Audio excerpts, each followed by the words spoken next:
À l'époque, la GIA, c'était costaud. Quand j'y étais, moi, ça jouait la Ligue des Champions, ça jouait le Real, le Milan AC. Et comment l'aventure se termine là-bas? Bah écoute, pas la meilleure des façons. Quand tu commences à faire un premier match, et c'était à Louis II d'ailleurs contre Monaco, à 19, je crois, 20 ans, tu dis t'y es, et là, au contraire, c'est à toi de prouver qu'ils ont eu raison. À la fin de cette saison-là, t'es titu dans une équipe de NAS qui monte en Ligue 2. Si je t'avais posé la question sur ton ambition, est-ce qu'elle est différente? Bien sûr, comme tu le dis, tu y recrois. Parce que quand tu signes ton contrat pro, c'est un contrat de combien de temps? Et je signe un an. Après, tu pars à Bastia. Là, tu vis une relégation. Et puis, tu finis par signer à Villefranche en National 2. Peut-être que l'ambition de toucher au monde pro, elle peut mourir en quelque sorte. C'est sûr que par rapport à ça, ça te met un coup. T'as rivalisé avec le PSG et tu les as fait trembler. Je me rappelle qu'ils commençaient à s'agacer un petit peu. Et individuellement, il s'avère aussi que ça m'a permis de faire un gros match. Là, gros dilemme, on veut me reprolonger. Il y a Bourg qui revient à la charge. Et là, dans ma tête, c'est 14 juillet, forcément, le cœur parle. Donc là, ça a été vraiment un vrai choix. Donc avec, tu vois, une fin de saison où tu finis capitaine avec confiance du coach et une prolongation de 2 ans, je te dis que ouais, on compte sur toi dans le projet en tant que footballeur. Arrivé le premier match de préparation, le coach me convoque dans le bureau, me dit Quentin, viens voir, j'ai un dilemme. La direction veut pas que tu joues. Donc là, je tombe un peu des nues.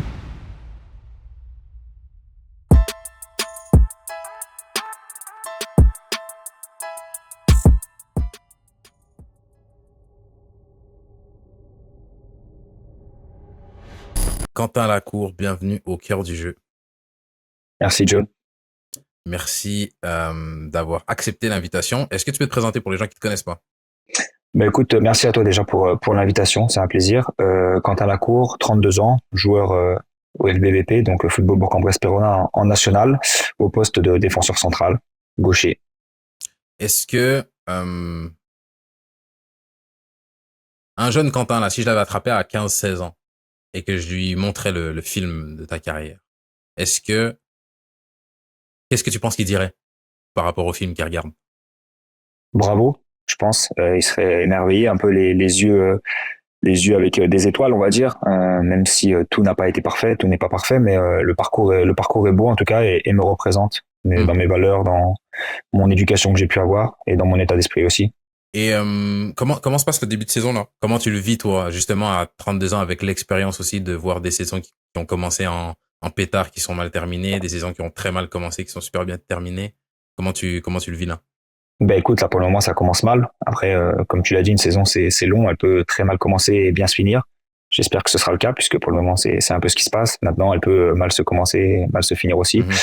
Donc on verra bien. Forcément par rapport à la saison dernière, c'est pas les débuts espérés personnellement et collectivement pour le club, mais la saison est très longue, donc va falloir être bon, va falloir se servir des autres saisons aussi passées avec les échecs comme les victoires pour apprendre et mûrir et en faire un objectif commun de fin de saison avec l'objectif pour nous. Et tu vois, là, on est quand même sur une nationale qui, si je dis pas de bêtises, c'est l'année prochaine qu'elle devient la Ligue 3? Normalement, c'est en pourparlers et ça devrait se faire en 2026. Ouais. Est-ce qu'on sent la diff? Tu sais, là, il y a quand même une nationale, il y a quelques années, elle est passée un peu par des hauts et des bas, des fois, il y a des grosses poules, des fois un peu moins grosses, mais là, à l'aube de la Ligue 3, est-ce qu'on sent la tension monter? Est-ce qu'on sent que les places sont de plus en plus chères? Exactement. Tu sens que voilà, c'est monté d'un cran à ce niveau-là. Le championnat national surtout fait pas mal de choses, que ce soit dans les médias, en termes de joueurs, qualité de joueurs, qualité d'équipe, en club historique aussi, avec des grosses écuries, des écuries qui ont les moyens et qui se donnent les moyens de pouvoir soit monter, soit se maintenir pour justement aller en championnat national avec une Ligue 3. Et si on repart au début de ton histoire, on reviendra sur tes années passées en As. Là, j'ai parlé d'un jeune Quentin tout à l'heure. Quand est-ce que ton histoire, tu penses qu'elle commence? Ton histoire, quand est-ce que tu commences réellement à avoir des ambitions dans le monde du foot? Je commence à avoir des ambitions à 13-14 ans, je pense. Voilà, j'ai débuté dans un petit club de ma commune où ça représentait trois petits villages. Donc au début, t'es plein de fougue, t'es jeune, tu fais du foot pour le plaisir, même à la récréation, tu vois les copains, c'est un peu les moments que tu attends à la récréation, comme je te l'ai dit, ou dans différents centres sportifs que tu peux faire. Mhm. Et après, c'est vraiment à cet âge-là où j'ai commencé à aller au club de Bourg-en-Bresse, justement, où tu vois que ça prend un autre niveau, déjà par rapport à des sélections, des tests que tu passes à l'époque à 13-14 ans, tu vois. Donc tu commences à sentir un petit peu cette pression-là, mais que tu caractérises pas tout de suite, c'est plutôt de la fougue, de l'insouciance Mhm. et de l'inattendu. Et après, bah forcément, c'est par rapport à mes différents passages dans les autres structures, que ce soit le pôle espoir de Dijon où j'ai passé 2 ans en sport-études, et derrière où tu signes un premier contrat, un ANS d'ailleurs à la GIA, à Auxerre. Donc c'est là que tu commences à prendre de l'ampleur et que tu te dis que ça y est, tu rentres dans un Mhm. cursus professionnel avec du scolaire bien sûr, mais que ça commence à être du sérieux quoi. Donc tu prends vite goût d'ailleurs. Ouais. Et après forcément, bah, quand tu vois à la télé ce qui se passe, t'as envie d'y être. Là, pourquoi est-ce que tu pars à la GIA? Comment le contact se fait là-bas? Le contact à la GIA se fait à l'époque où je fais mes détections justement pour rentrer au CREPS et au Pôle Espoir de Dijon, Ok. qui était à l'époque la première année du Pôle Espoir à Dijon. Maintenant, je crois que pour le secteur ici, c'est recentré sur le Rhône-Alpes et à Lyon, mais nous, c'était Dijon. Donc, c'est pendant ces tests-là, écoute, un recruteur va voir mon père et il lui dit, voilà, votre fils, Quentin, il nous intéresse, on veut le revoir, on va le suivre, voilà, qu'est-ce qu'il en est, c'est quoi son but, ses Ouais. intérêts. Donc, c'est très jeune à cette époque-là, hein. Tu vois, moi, mon père me le dit pas tout de suite parce que forcément, t'es très jeune, tu sais très bien que ça peut aller très vite, surtout lui est un peu sportif, donc il sait comment ça se passe. Mais voilà, c'est comme ça que ça se passe. Et petit à petit, avec ces détections, avec mes performances en club avec Bourg, c'est comme ça que je rentre en contact avec la GIA. Par la suite, je vais faire un essai là-bas et derrière, ça s'enchaîne et que tout se passe bien pour moi. Et comment ça se passe là-bas? Alors par rapport à ça, comme je te le disais, j'ai fait 2 ans avant au Crêpes de Dijon au Pôle Espoir, donc Mhm. en sport-études, où tu partais la semaine à Dijon faire tes études, tes entraînements, quelques matchs amicaux durant la semaine contre des centres de formation, des clubs pro et d'autres Crêpes, et à la fois je rentrais le week-end. Donc forcément ça a été pas trop radical, même Mhm. si ça l'est forcément un petit peu pour moi, surtout pour la famille, puisque quand tu es jeune comme ça à partir, mon choix était de suivre ça parce que j'avais eu la possibilité de signer directement à 13-14 ans à la GIA. Mes parents un peu réticents puisque forcément ils te proposent de partir un peu en famille d'accueil, Ouais. voilà, c'est un peu de l'inconnu aussi. Donc j'ai eu cet intermédiaire là qui m'allait très bien et qui faisait que je prenais mon temps aussi et que je me préparais à ça. Donc on va dire que ça a été un bon temps d'adaptation Mhm. pour derrière à l'issue de ces 2 ans partir à la GIA. Donc après forcément quand tu pars de chez toi, même si j'ai eu ces 2 ans d'adaptation, tu rentres moins, tu vois moins Mhm. ta famille, tu as des périodes difficiles parce que le centre de formation, il y a foot tous les jours, études, c'est dur, il y a la concurrence, il y a du monde. Forcément, tu as des coups de blues, on va dire. Mais après, tu te remets vite le pied à l'étrier, tu es bien accompagné quoi qu'il arrive, que ce soit par les coachs, tu te fais des amis aussi et tu as des très bons souvenirs aussi. Mhm. Et derrière, bah, c'est ça qui te forge aussi un caractère et un mental, on va dire. Avec le recul, qu'est-ce que tu as retiré de cette expérience-là à la GIA? Bah déjà, à l'époque, la GIA, c'était costaud. Ouais. Ça l'est toujours, hein, mais à l'époque, quand j'y étais, moi, ça jouait la Ligue des Champions, ça jouait le Real, le Milan AC. Donc voilà, ça donne aussi des perspectives pour la suite et ça fait rêver. Qu'est-ce que je retiens? Bah forcément des sacrifices. Donc quand tu parles de sacrifices, tu parles de mental aussi, puisque il faut en avoir. Et je pense qu'aujourd'hui, le mental, dans ma carrière, il a été primordial Mhm. parce que tu connais des échecs et il y en a eu, on en discutera derrière. Mais c'est ça qui m'a aidé à relever la tête. T'es tout seul, t'es avec ton ballon, t'as des copains, mais tu sais qu'au fond de toi, c'est pas forcément des copains. Mhm. T'as tes études aussi qui font que faut que t'accroches aussi, on sait jamais. Donc voilà, tu prends, t'emmagasines de l'expérience et ça te sert ça m'a servi pour la suite de ma carrière. Et comment l'aventure se termine là-bas? Bah écoute, pas la meilleure des Ouais. façons, puisque au bout des 3 ans, à mes 17 ans, 18 ans, on me dit que mon contrat ne sera pas prolongé. J'avais signé un contrat de 3 ans, et on me dit que ce sera trop dur pour passer pro. On me dit clairement que bah, ça va être dur même de jouer à un niveau de CFA à l'époque, donc du N2 Mhm. maintenant. On me le dit clairement devant mes parents. Donc ça pique, tu prends une claque dans la tête, hein. Mais bon, après, comme je te l'ai dit, ça m'a aussi servi pour les différents passages que j'ai eu derrière pour la suite de ma carrière. Là, tu te remets en question. Je commence à réfléchir sur aussi les études, puisque forcément tu fais des études à côté, mais mine de rien, c'est peut-être pas forcément ta priorité sur le Ouais. coup. Donc derrière, bah, tu trouves d'autres alternatives. Et ce qui s'est passé pour moi, c'est que je suis revenu auprès de ma famille et auprès du club de Bourg. Quand on te dit ça, ça va être chaud pour toi de passer pro et même la N2, il y a moyen que ce soit compliqué pour toi. Est-ce que comment tu réagis, comment tu le prends ça? Est-ce que tu y crois? Tu y crois oui et non, parce que forcément en face de toi, tu as une personne qui tu n'es pas sa priorité pour lui. En centre de formation, il y a énormément de monde. toutes les années, il y a du monde, il y a des nouveaux joueurs qui arrivent, que ce soit en essai ou pour signer, pour prendre ta place. Donc, tu sais que, voilà, à ce moment-là, t'es tout seul. T'es tout seul, il y a tes parents, ta famille. Donc, tu prends une grosse claque. Niveau fierté pour toi, bah, pareil, tu redescends un peu. T'en prends dans ton ego, ta famille, forcément, à côté de toi, ça fait 3 ans, voire 5 ans qu'ils font des sacrifices. C'est dur. Mais au-delà de ça, j'ai toujours fait du foot. J'ai toujours kiffé ça. C'est une réelle passion. Et le centre de formation m'a aidé aussi. Donc mentalement, comme je te dis, j'étais fort. Après, à l'issue d'Auxerre, je sais pas ce que j'aurais fait derrière avec le football non plus, tu vois. Je peux pas dire que à cette heure-là, je serais en national. J'aurais pu être en national, comme j'aurais pu arrêter le foot, reprendre des études et travailler à l'usine ou je ne sais où actuellement. Tu vois ce que je veux dire. J'aurais pris une autre orientation professionnelle peut-être aussi. Et après, la suite de ma carrière a fait que je suis resté concerné par le foot, mais les choses se sont alignées aussi. Quand tu reviens à Bourg, est-ce que tu as des ambitions? Parce que j'ai commencé avec la question de tes ambitions. Quand tu reviens à Bourg à ce moment-là, après la GIA, si je t'attrape à ce moment-là et je te dis, Quentin, dans 5 ans, tu te vois où? Tu m'aurais répondu quoi? Après la GIA? Ouais. Franchement, je me voyais à Bourg parce que Bourg, depuis tout petit, je vais au stade. Forcément, le club était en N2 depuis un petit moment, avec des épopées en Coupe de France. Donc, mon rêve, quoi qu'il arrive, et mes envies, c'était de jouer en équipe première à Bourg, de jouer devant ma famille, devant mes amis, et de réussir à mon retour à Bourg aussi. Donc, c'est pour ça que quand tu me dis, après la GIA, comment tu le prends, mon ego, on prend un coup, forcément. Après, te dire, est-ce que j'aurais été capable de rebondir? Je sais pas. J'ai fait différents essais, notamment à Châteauroux, après Auxerre, c'est pareil. Ça n'a pas été concluant. Donc, je me suis dit, remets-toi en question, repars sur un cursus scolaire, fais tes études, re-signe à Bourg avec une équipe Fagnon qui joue en N2. Et voilà, donne-toi les moyens d'y arriver et d'essayer d'un jour de jouer en équipe première à Bourg, déjà. Mais te dire au départ, est-ce que, comme tu as dit, je vais leur montrer? Alors oui, dans ma tête, il y a une petite voix qui dit ça, mais tu as une petite voix aussi que tu sors 3 ans de centre. Le centre de formation, c'est dur aussi. Oui. Comme tu dis, t'es loin de ta famille, loin de tes amis, t'as pas la même scolarité que quelqu'un qui vit avec sa famille, qui voit ses potes tous les jours, tous les soirs. Enfin, c'est pas pareil, tu vois. T'es dans un cercle, c'est très dur aussi.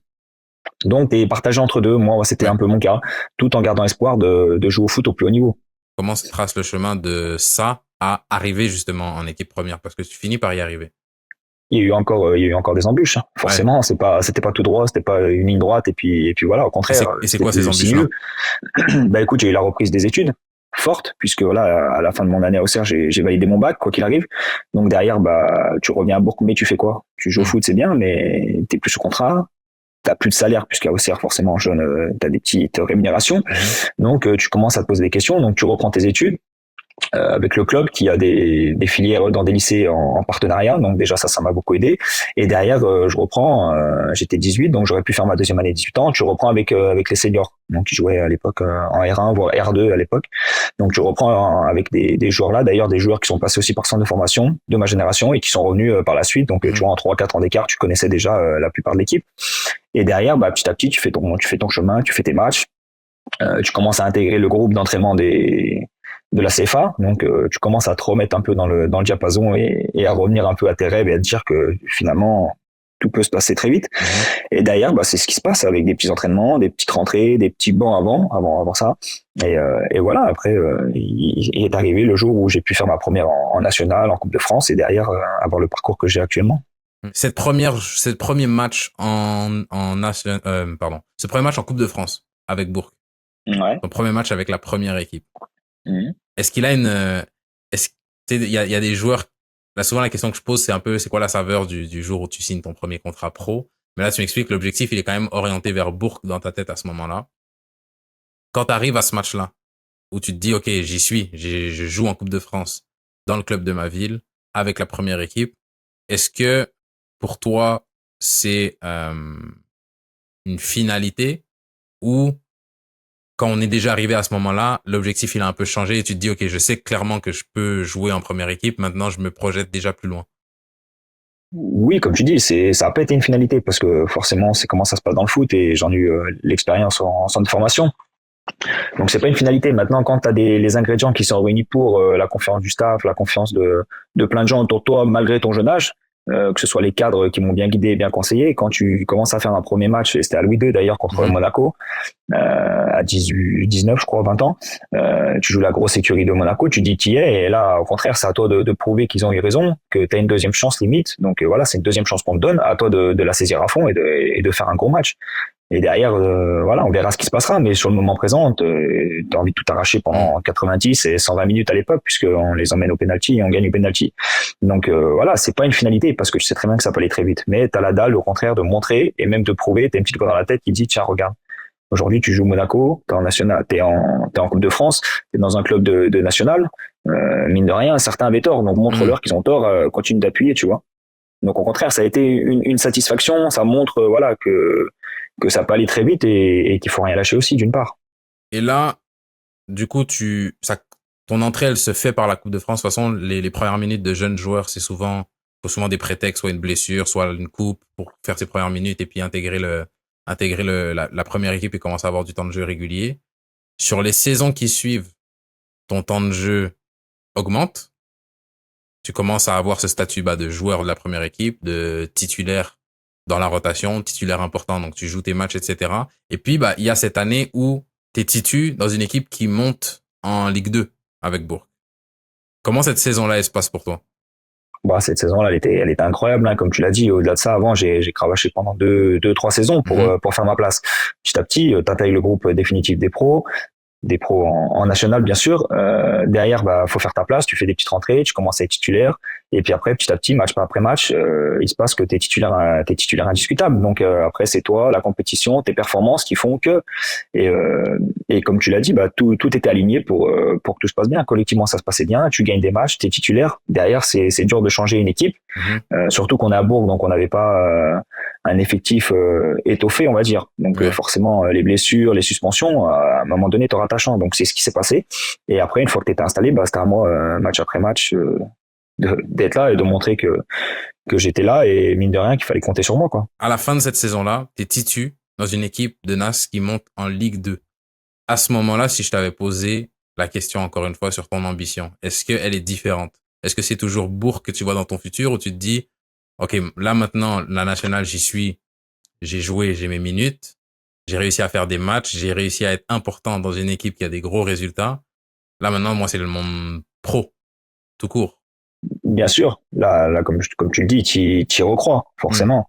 T'as fait cette saison-là, t'as fait la plupart des matchs, tu montes en Ligue 2, forcément, déjà là, pour moi, j'étais pas sous contrat, donc forcément, le fait d'avoir un contrat pro, c'était toujours un rêve, et c'était ce moment-là qu'il fallait que je le signe.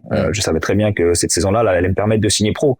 Alors à Bourg, oui, parce que Bourg allait me proposer justement un contrat pro et me faire signer pro. Mais quand tu commences à avoir des appels, les agents, certains agents qui reviennent, qui t'appellent, qui te promettent des clubs pro, qui te promettent plein d'autres choses, tu réfléchis, t'es dans c'est un autre level là qu'on parle. C'est pas le centre de formation d'Auxerre qui t'appelle à 17 ans, c'est autre chose. Donc derrière, tu te poses les bonnes questions. Faut que ça aille vite, parce que forcément, Bourg me demande des réponses.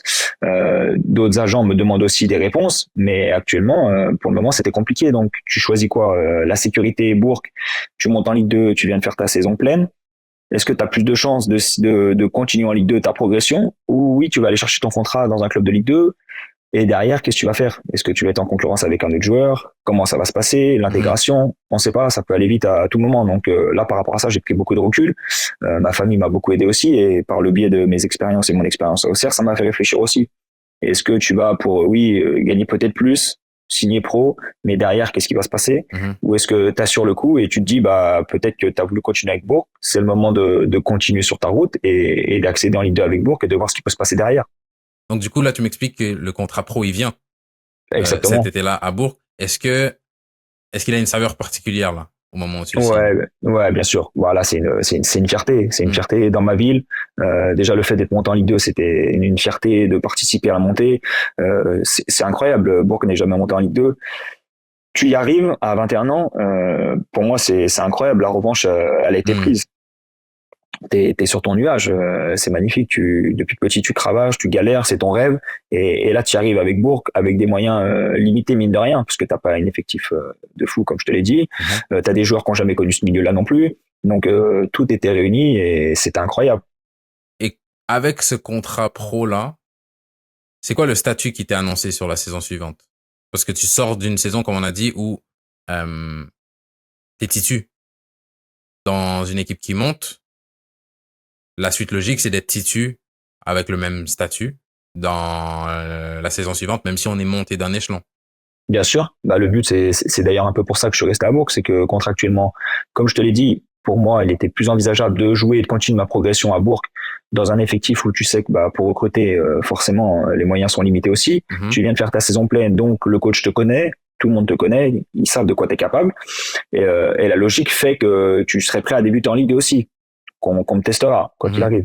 Et après, derrière, bah, il n'y a pas eu de promesse, il n'y a pas de promesse. C'est délicat de faire des promesses, mais tu sais très bien que tu auras de la concurrence, qu'il va falloir un effectif élargi, du monde à chaque poste, des doubleurs de partout, parce que forcément, les matchs, l'intensité, tout ça, ça augmente. L'intensité augmente.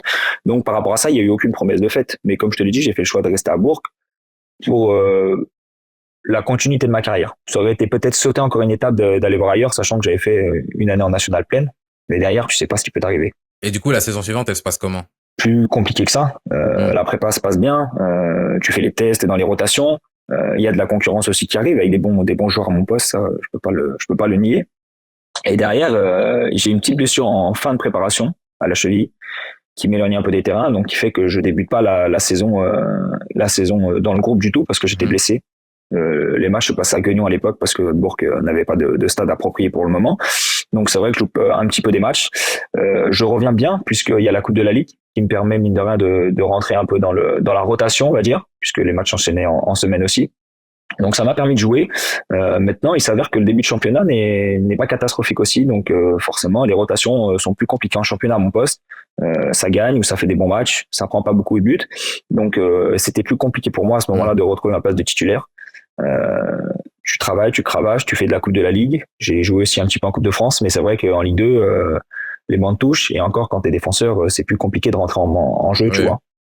Donc là, c'est vrai que c'était une année, un début de saison plutôt compliqué et une fin d'année plutôt très compliquée aussi, puisque à partir du moment où le club était plus en Coupe de la Ligue et en Coupe de France, mon temps de jeu était quasiment réduit à néant. Donc tu fais une saison à faire 2 Ligue 2, tu t'entraînes avec eux bien évidemment, mais tu redescends en R1 aussi. Donc j'imagine l'écart qu'il y a de niveau et voilà. Donc ça reste une saison très compliquée pour moi. Et comment tu le vis à ce moment-là? Tu le vis, c'est dur mine de rien parce que t'étais un peu dans l'euphorie de ce contrat pro, de ce montant en Ligue 2, de ta saison précédente. Mais comme je t'ai dit, dans le foot, il n'y a pas de vérité. Les saisons, tu t'as beau en faire, elles se ressemblent jamais.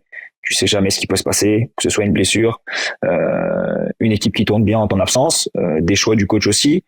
Forcément, quand tu joues plus, quand t'es blessé, t'es un peu mis à l'écart et on compte moins sur toi. Voilà, c'est un peu ce qui s'est passé. Alors maintenant, j'en veux absolument à personne. Même si voilà, j'aurais peut-être préféré qu'on me fasse un peu plus confiance et qu'on me force un peu et qu'on me mette plus dans la situation de jouer pour voir vraiment ce qu'il en était. Maintenant, la marche était peut-être aussi trop haute. Voilà, est-ce que j'étais prêt, est-ce que j'étais pas prêt? Ça, c'était compliqué aussi de jauger là parce que de National à Ligue 2, il y a un autre cran, tu vois. Ouais. Et à 21 ans, 22 ans, t'as pas la même maturité que maintenant à 32 ans que j'ai actuellement, tu vois. Donc forcément, c'est pareil, les bouts de match, la pression, c'est pas pareil. Donc ça a été une saison plutôt compliquée, mais derrière c'est encore une fois enrichissant parce que mentalement, avec ce que j'avais connu à Auxerre, c'est pas ça qui allait me faire que j'allais baisser les bras par rapport à ça, tu vois.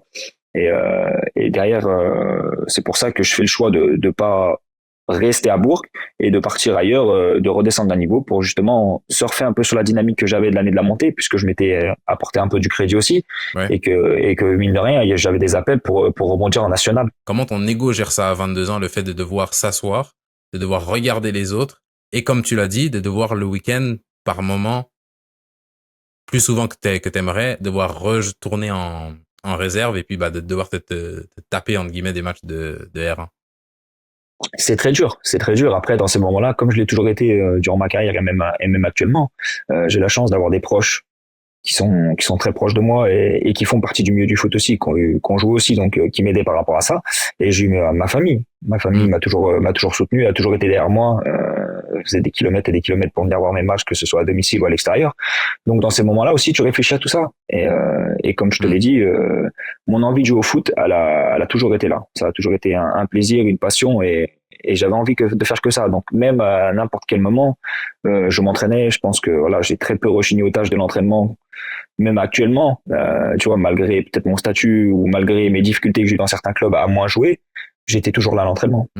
Je loupais jamais un entraînement. Je voulais toujours être là, m'entraîner et montrer de quoi j'étais capable aussi. Donc ça, c'est une force. Et mentalement, j'étais prêt, mine de rien, à 22 ans, avec le fait je pense, d'avoir une carapace en plus et d'être fort un peu mentalement par rapport à mon vécu plus jeune et le fait d'être parti de chez moi, à m'endurcir. Oui, ton ego, mais j'en avais pas forcément et je pense pas en avoir encore actuellement parce que je suis à l'écoute de tout.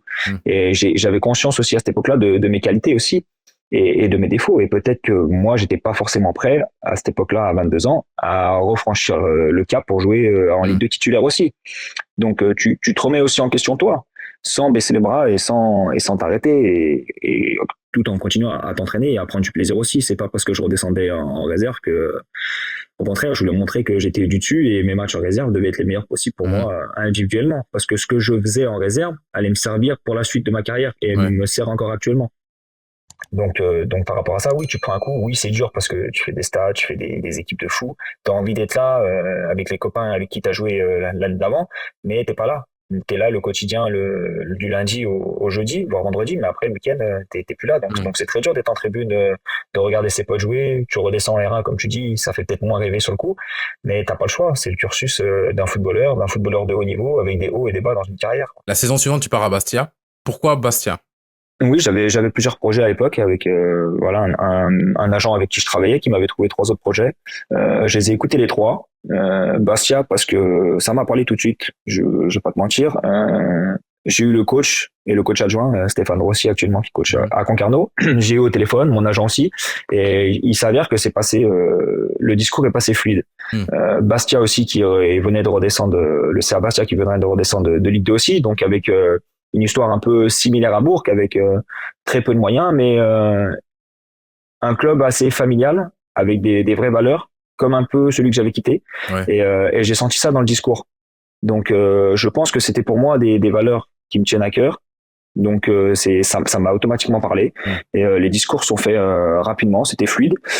Et c'était pour moi aussi le moment de repartir loin de ma famille en étant majeur, on va dire, et joueur senior aussi. Donc c'est une toute nouvelle expérience et c'était un nouveau défi pour moi. Et comme je t'ai dit, ça m'a parlé. Donc ça s'est fait rapidement et c'était un choix très clair dans ma tête et c'est un vrai choix où j'avais envie, une vraie envie de jouer là-bas.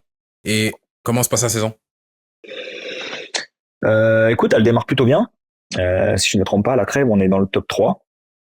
Toujours en lice en Coupe de France, avec un beau parcours. Et puis, derrière, au final, la saison se termine mal, puisque dernière journée, on descend en N2. Donc, ça se passe plutôt mal. Même si sur le plan personnel, j'ai fait la plus grosse partie titulaire. J'ai joué. Mais collectivement, tu subis, c'est un peu mon premier échec, puisque c'est collectivement, c'est une descente. Donc, j'avais jamais connu ça, que ce soit en équipe de jeunes ou avec Bourg. Donc, c'est particulier quand t'es joueur. Forcément, ça te remet un coup de massue. Tu pars pour reprendre du temps de jeu, faire une belle saison, pourquoi pas rebondir et revenir au niveau auquel tu as quitté et d'être prêt plus mature et encore meilleur en tant que joueur. Et au final, tu subis cet échec-là qui est difficile, puisque forcément, quand tes joueurs descendent avec une équipe, les clubs ils sont plutôt réticents. Ils préfèrent un mec qui a joué peut-être moins, mais qui est monté avec une équipe, ou un joueur qui a joué le haut de tableau aussi. Donc la crédibilité, on va dire, elle prend un coup et forcément les clubs sont plus réticents à ça. L'avantage que j'ai, c'est que je suis encore jeune, mine de rien, et voilà, ça m'a permis d'avoir des contacts, mais pas forcément au-dessus. Et du coup, après, j'ai fait le choix de revenir à Villefranche en N2 à l'époque. Donc voilà comment se passe mon passage à Bastia.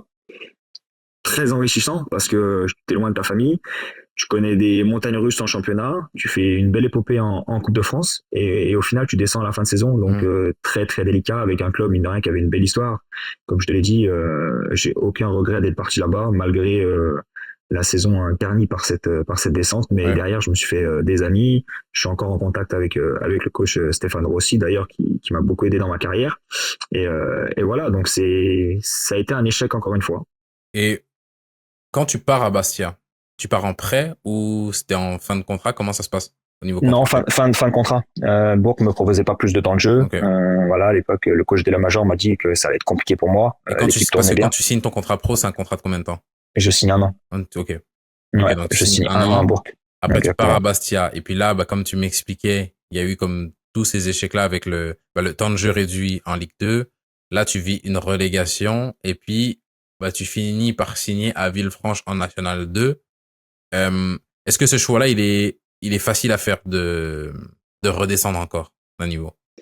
Il est pas facile parce que tu redescends d'un niveau, comme tu dis, tu t'éloignes du niveau auquel t'as touché. Mhm. T'arrives à un âge où 23 ans, si je te dis pas de bêtises.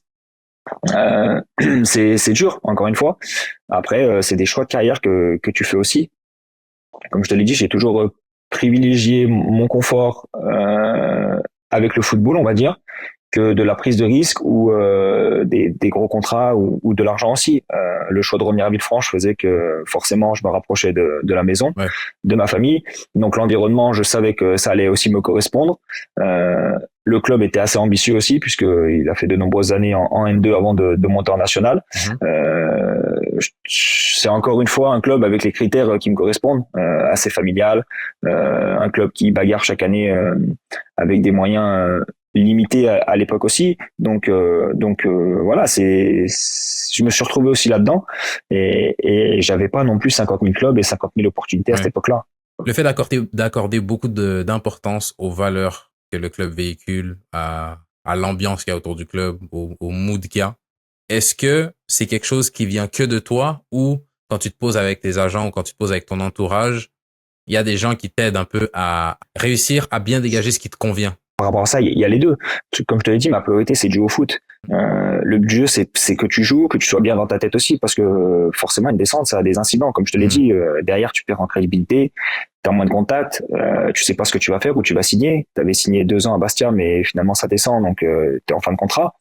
Puis, il faut retrouver un club. Donc forcément, déjà, les premières sollicitations, c'est valorisant parce que c'est des clubs qui pensent à toi de suite. T'es pas en train d'attendre 3, 4 semaines Ouais. pour avoir contact avec un club parce que là tu tergiverses, c'est encore autre chose. Là direct Villefranche, c'est quasiment à la fin de saison avec Bastia. Je suis Mhm. quasiment dans le bateau pour revenir dans la région et t'es déjà en contact pour savoir qu'est-ce qui peut m'intéresser l'année Mhm. prochaine, les projets, tout ça. Donc déjà par rapport à ça, oui, t'as les agents qui te conseillent aussi. Et t'as mon entourage et t'as moi aussi, comme je te l'ai dit, me remettre en danger. Est-ce que c'est une bonne idée de passer une saison blanche sans jouer, enfin de prendre des risques, on va dire. Tu peux pas savoir comment ça va se passer, Ouais. mais on va dire que je minimise la prise de risque et je sais que je serai meilleur, plus performant dans un club où je souhaite aller et où j'y vais pas à petits pas, tu vois. Ouais. Donc ça pour moi c'est des critères très importants. Et du coup, combien de temps tu signes à Villefranche et comment se passe cette première saison? Je signe 1 + 1 si je te dis pas Ok, de bêtises, voire 2 ans si je te d'accord. dis vraiment pas de bêtises. Donc voilà, Villefranche est en reconstruction avec un nouveau coach, pas mal de changements dans l'effectif puisque pas mal d'anciens joueurs ont quitté un peu le navire puisque c'était un club avec pas mal d'anciens et d'anciens joueurs cadres, Mhm. avec pas mal de recrues puisqu'au final il y a pas mal de monde qui vient justement et les noms c'est pas mal, les noms ça commence à te parler quand tu vois que Maxime Blanc arrive, t'avais des Ali Madi aussi à l'époque, Mhm. Souleymane Jabour, je me souviens d'Arnold Lem. C'est des joueurs contre qui tu as déjà joué au niveau national ou que tu as déjà entendu parler via les réseaux. Donc tu sens que le projet semble intéressant. Maintenant, la mayonnaise, faut que ça prenne parce que tu sais comment ça se passe aussi quand tu as un effectif redoublé quasiment avec la 90%. Faut que la cohésion, tout ça, ça prenne. Ouais. Donc, par rapport à ça, les ambitions étaient claires. Au début, c'était un maintien, voire jouer plus, parce que forcément, t'en as qu'un qui monte en N2, N2, donc ouais. très dur. Très dur de te fier à ça, et on le voit encore aujourd'hui, les grosses écuries ou les équipes qui ont ambition de monter avec un bel effectif ou des moyens élevés, forcément, sont pas forcément là au départ. Mhm. Et nous, c'est un peu ce qui se passe. On fait le dos rond. On a un démarrage difficile puisque je pense qu'on perd notre premier match, si je te dis pas de bêtises, en Alsace. Je sais plus quel club, Shitty Game ou un club Mhm. comme ça. Ouais, je crois que ça doit être ça. Et au final, on fait notre petite saison avec un bon petit parcours en Coupe de France aussi, si je ne me trompe pas, la première année. Et ensuite, il s'avère qu'on joue les premiers rôles en N2. Et le dernier match arrive, fin de saison au retour contre Shitty Game. Le match qu'il fallait gagner, puisque tu es à la lutte Annecy, je crois, et Andrézieux aussi. Et voilà, on était les 3 prétendants à la montée, et il s'avère que le dernier match, tu le gagnes pour monter. Donc tu montes en national. Donc ça a été une très bonne saison. Je l'ai bien commencé. Personnellement, je l'ai un peu moins fini puisque je débute le dernier match sur le banc d'ailleurs. Je rentre à la mi-temps. Okay. Et il s'avère que ça se passe plutôt bien parce qu'on est mené à la mi-temps et finalement on arrive à inverser et à gagner en fin de match. Donc voilà, donc une montée en national. Donc celle-là, je l'avais jamais faite. Et sur le plan personnel aussi, ça a été une bonne saison aussi puisque j'ai fait quasiment la totalité des matchs, à part 2 ou 3 matchs en fin de saison où bien sûr j'ai débuté sur le banc. C'était un peu plus compliqué, on va dire. Bien Quand sûr. tu signes ton contrat pro et que t'as pas beaucoup de temps de jeu, je sais pas si c'est ton cas, mais j'imagine qu'il y a une petite voix après avoir à quel point elle prend de la place, mais une petite voix qui te dit, ah, putain, c'est vrai qu'en début de saison, j'avais d'autres options, peut-être que le choix, il était mieux. Tu vas au CA Bastia, ça descend. À la fin de saison, il y a peut-être la petite voix qui se dit, attends, là, ça fait 2 ans que je fais des choix, là, ça se passe pas pour le mieux. Là, tu fais un autre choix avec tes convictions, avec tes intérêts, et puis au final, c'est payant. Est-ce que tu prends confiance dans, je pense que c'est quelque chose dont on parle peu, mais je pense que c'est quelque chose qui est important quand même pour les joueurs oui, avoir confiance en ses qualités, mais avoir confiance aussi en sa capacité à bien analyser, à prendre les bonnes décisions pour sa carrière. Est-ce que ça a un impact positif sur toi, cette saison-là? Bien sûr, c'est là que tu te rends compte que, mine de rien, malgré les échecs que tu as fait, les choix que tu as pu faire derrière, la sécurité peut-être que tu as mis dans certains choix, ont été bénéfiques et ont porté leurs fruits. Tu remets pas en question que ta saison footballistique, mais tu remets, comme tu l'as dit, en question tes choix aussi que tu as pu faire. Donc c'est vrai que par rapport à ça, tout footballeur est amené à faire des choix. Et quand tu es jeune, peut-être que tu réfléchis différemment. En tout cas, peut-être que tu as des envies, une exigence particulière, et peut-être que tu le vois peut-être trop beau aussi à te dire non mais je comprends pas pourquoi je joue pas, non mais je comprends pas pourquoi j'ai ce club là, mais il faut négliger aucun club. À partir du moment où tu peux jouer, tu as un contrat, même de nos jours c'est de plus en plus dur, il faut prendre, et à toi par contre de te remettre en question sur le football. Qu'est-ce que tu fais pour y arriver? Qu'est-ce qui t'a manqué? Et je pense que par rapport à ça, le fait de mon éducation et d'être très proche de ma famille et de mon père qui est ancien sportif et les anciennes générations aussi, m'ont aidé à travers ça pour me remettre en question à chaque moment que tu dérives aussi. T'as l'argent, mais t'as aussi, et j'ai eu la chance d'avoir ma famille aussi derrière moi par rapport à ça, qui m'ont toujours soutenu dans mes choix, qui m'ont toujours laissé faire mes choix, tout en donnant leur point de vue aussi, puisqu'ils sont là pour t'aiguiller. Mais derrière, mes choix, je les ai faits pour moi, mais parce que aussi derrière, ils ont toujours été là. Et je pense que ce que c'est important de nos jours, et à dire à tous les jeunes, qu'il faut pas banaliser les clubs, il faut pas banaliser les saisons, que ce soit dans la difficulté ou pas, tout te servira un jour. Et les choix que tu fais, il faut que tu les fasses à fond, mais il faut que tu réfléchisses aussi derrière à ce que tu vas entreprendre derrière aussi. Il faut penser à N+1, +2 pour avoir de l'ambition aussi à court terme. Parce que ça peut aller très vite. Et tu peux pas te dire dans 5 ans, je vais jouer en Ligue 1, tu sais pas. Ça peut aller trop vite. Par contre, dans 1 an, qu'est-ce que je veux faire? Dans 2 ans? Et petit à petit, tu prends conscience des choses et tu fais tout pour les réaliser. Et du coup, cette deuxième saison à Villefranche, comment t'abordes le retour en national? C'est pareil, là tu commences à prendre conscience, le national prend un peu plus d'ampleur qu'à l'époque, il se professionnalise un peu plus niveau infrastructure, niveau rythme d'entraînement, niveau déplacement aussi, tu sens que ça a pris une autre ampleur, donc tu as à cœur de montrer que tu as connu ce niveau-là, et tu as à cœur de faire une saison remplie et de montrer que ouais, Quentin Lacour, il a déjà joué en national par rapport à son vécu, même si je reste à 24-25 ans, tu es encore capable de bonnes choses en national. Donc, tu as une revanche par rapport à ce niveau-là, que j'ai connu très peu, mais où tu as envie de t'imposer à ce niveau-là national, qui est un niveau très dur et encore aujourd'hui, on peut le voir. Donc, tu as envie de faire une très bonne saison déjà, de jouer, mais aussi de t'ancrer dans ce championnat-là, montrer que tu es capable de jouer encore en national, malgré ce qu'on a pu me dire ou les bâtons dans les roues que j'ai eu dans ma carrière. Donc, comme je t'ai dit, tu repenses au passé, mais tu essayes de pas faire les mêmes choses aussi. Qu'est-ce que tu fais différemment et comment est-ce que tu accomplis cette mission-là au niveau national, à planter ton drapeau dans le championnat et dire j'ai ma place à ce niveau-là? Il y a aussi une question de confiance. Tu sors d'une saison pleine, qui est dans une équipe qui monte, tu connais le club, tu connais l'entourage, tu connais l'environnement. j'ai tout encore une fois pour faire une bonne saison. À l'issue de la saison, j'avais 2 ans de contrat pour te dire. Et là, le coach me dit, Quentin, l'année prochaine, ça va peut-être être plus compliqué pour toi.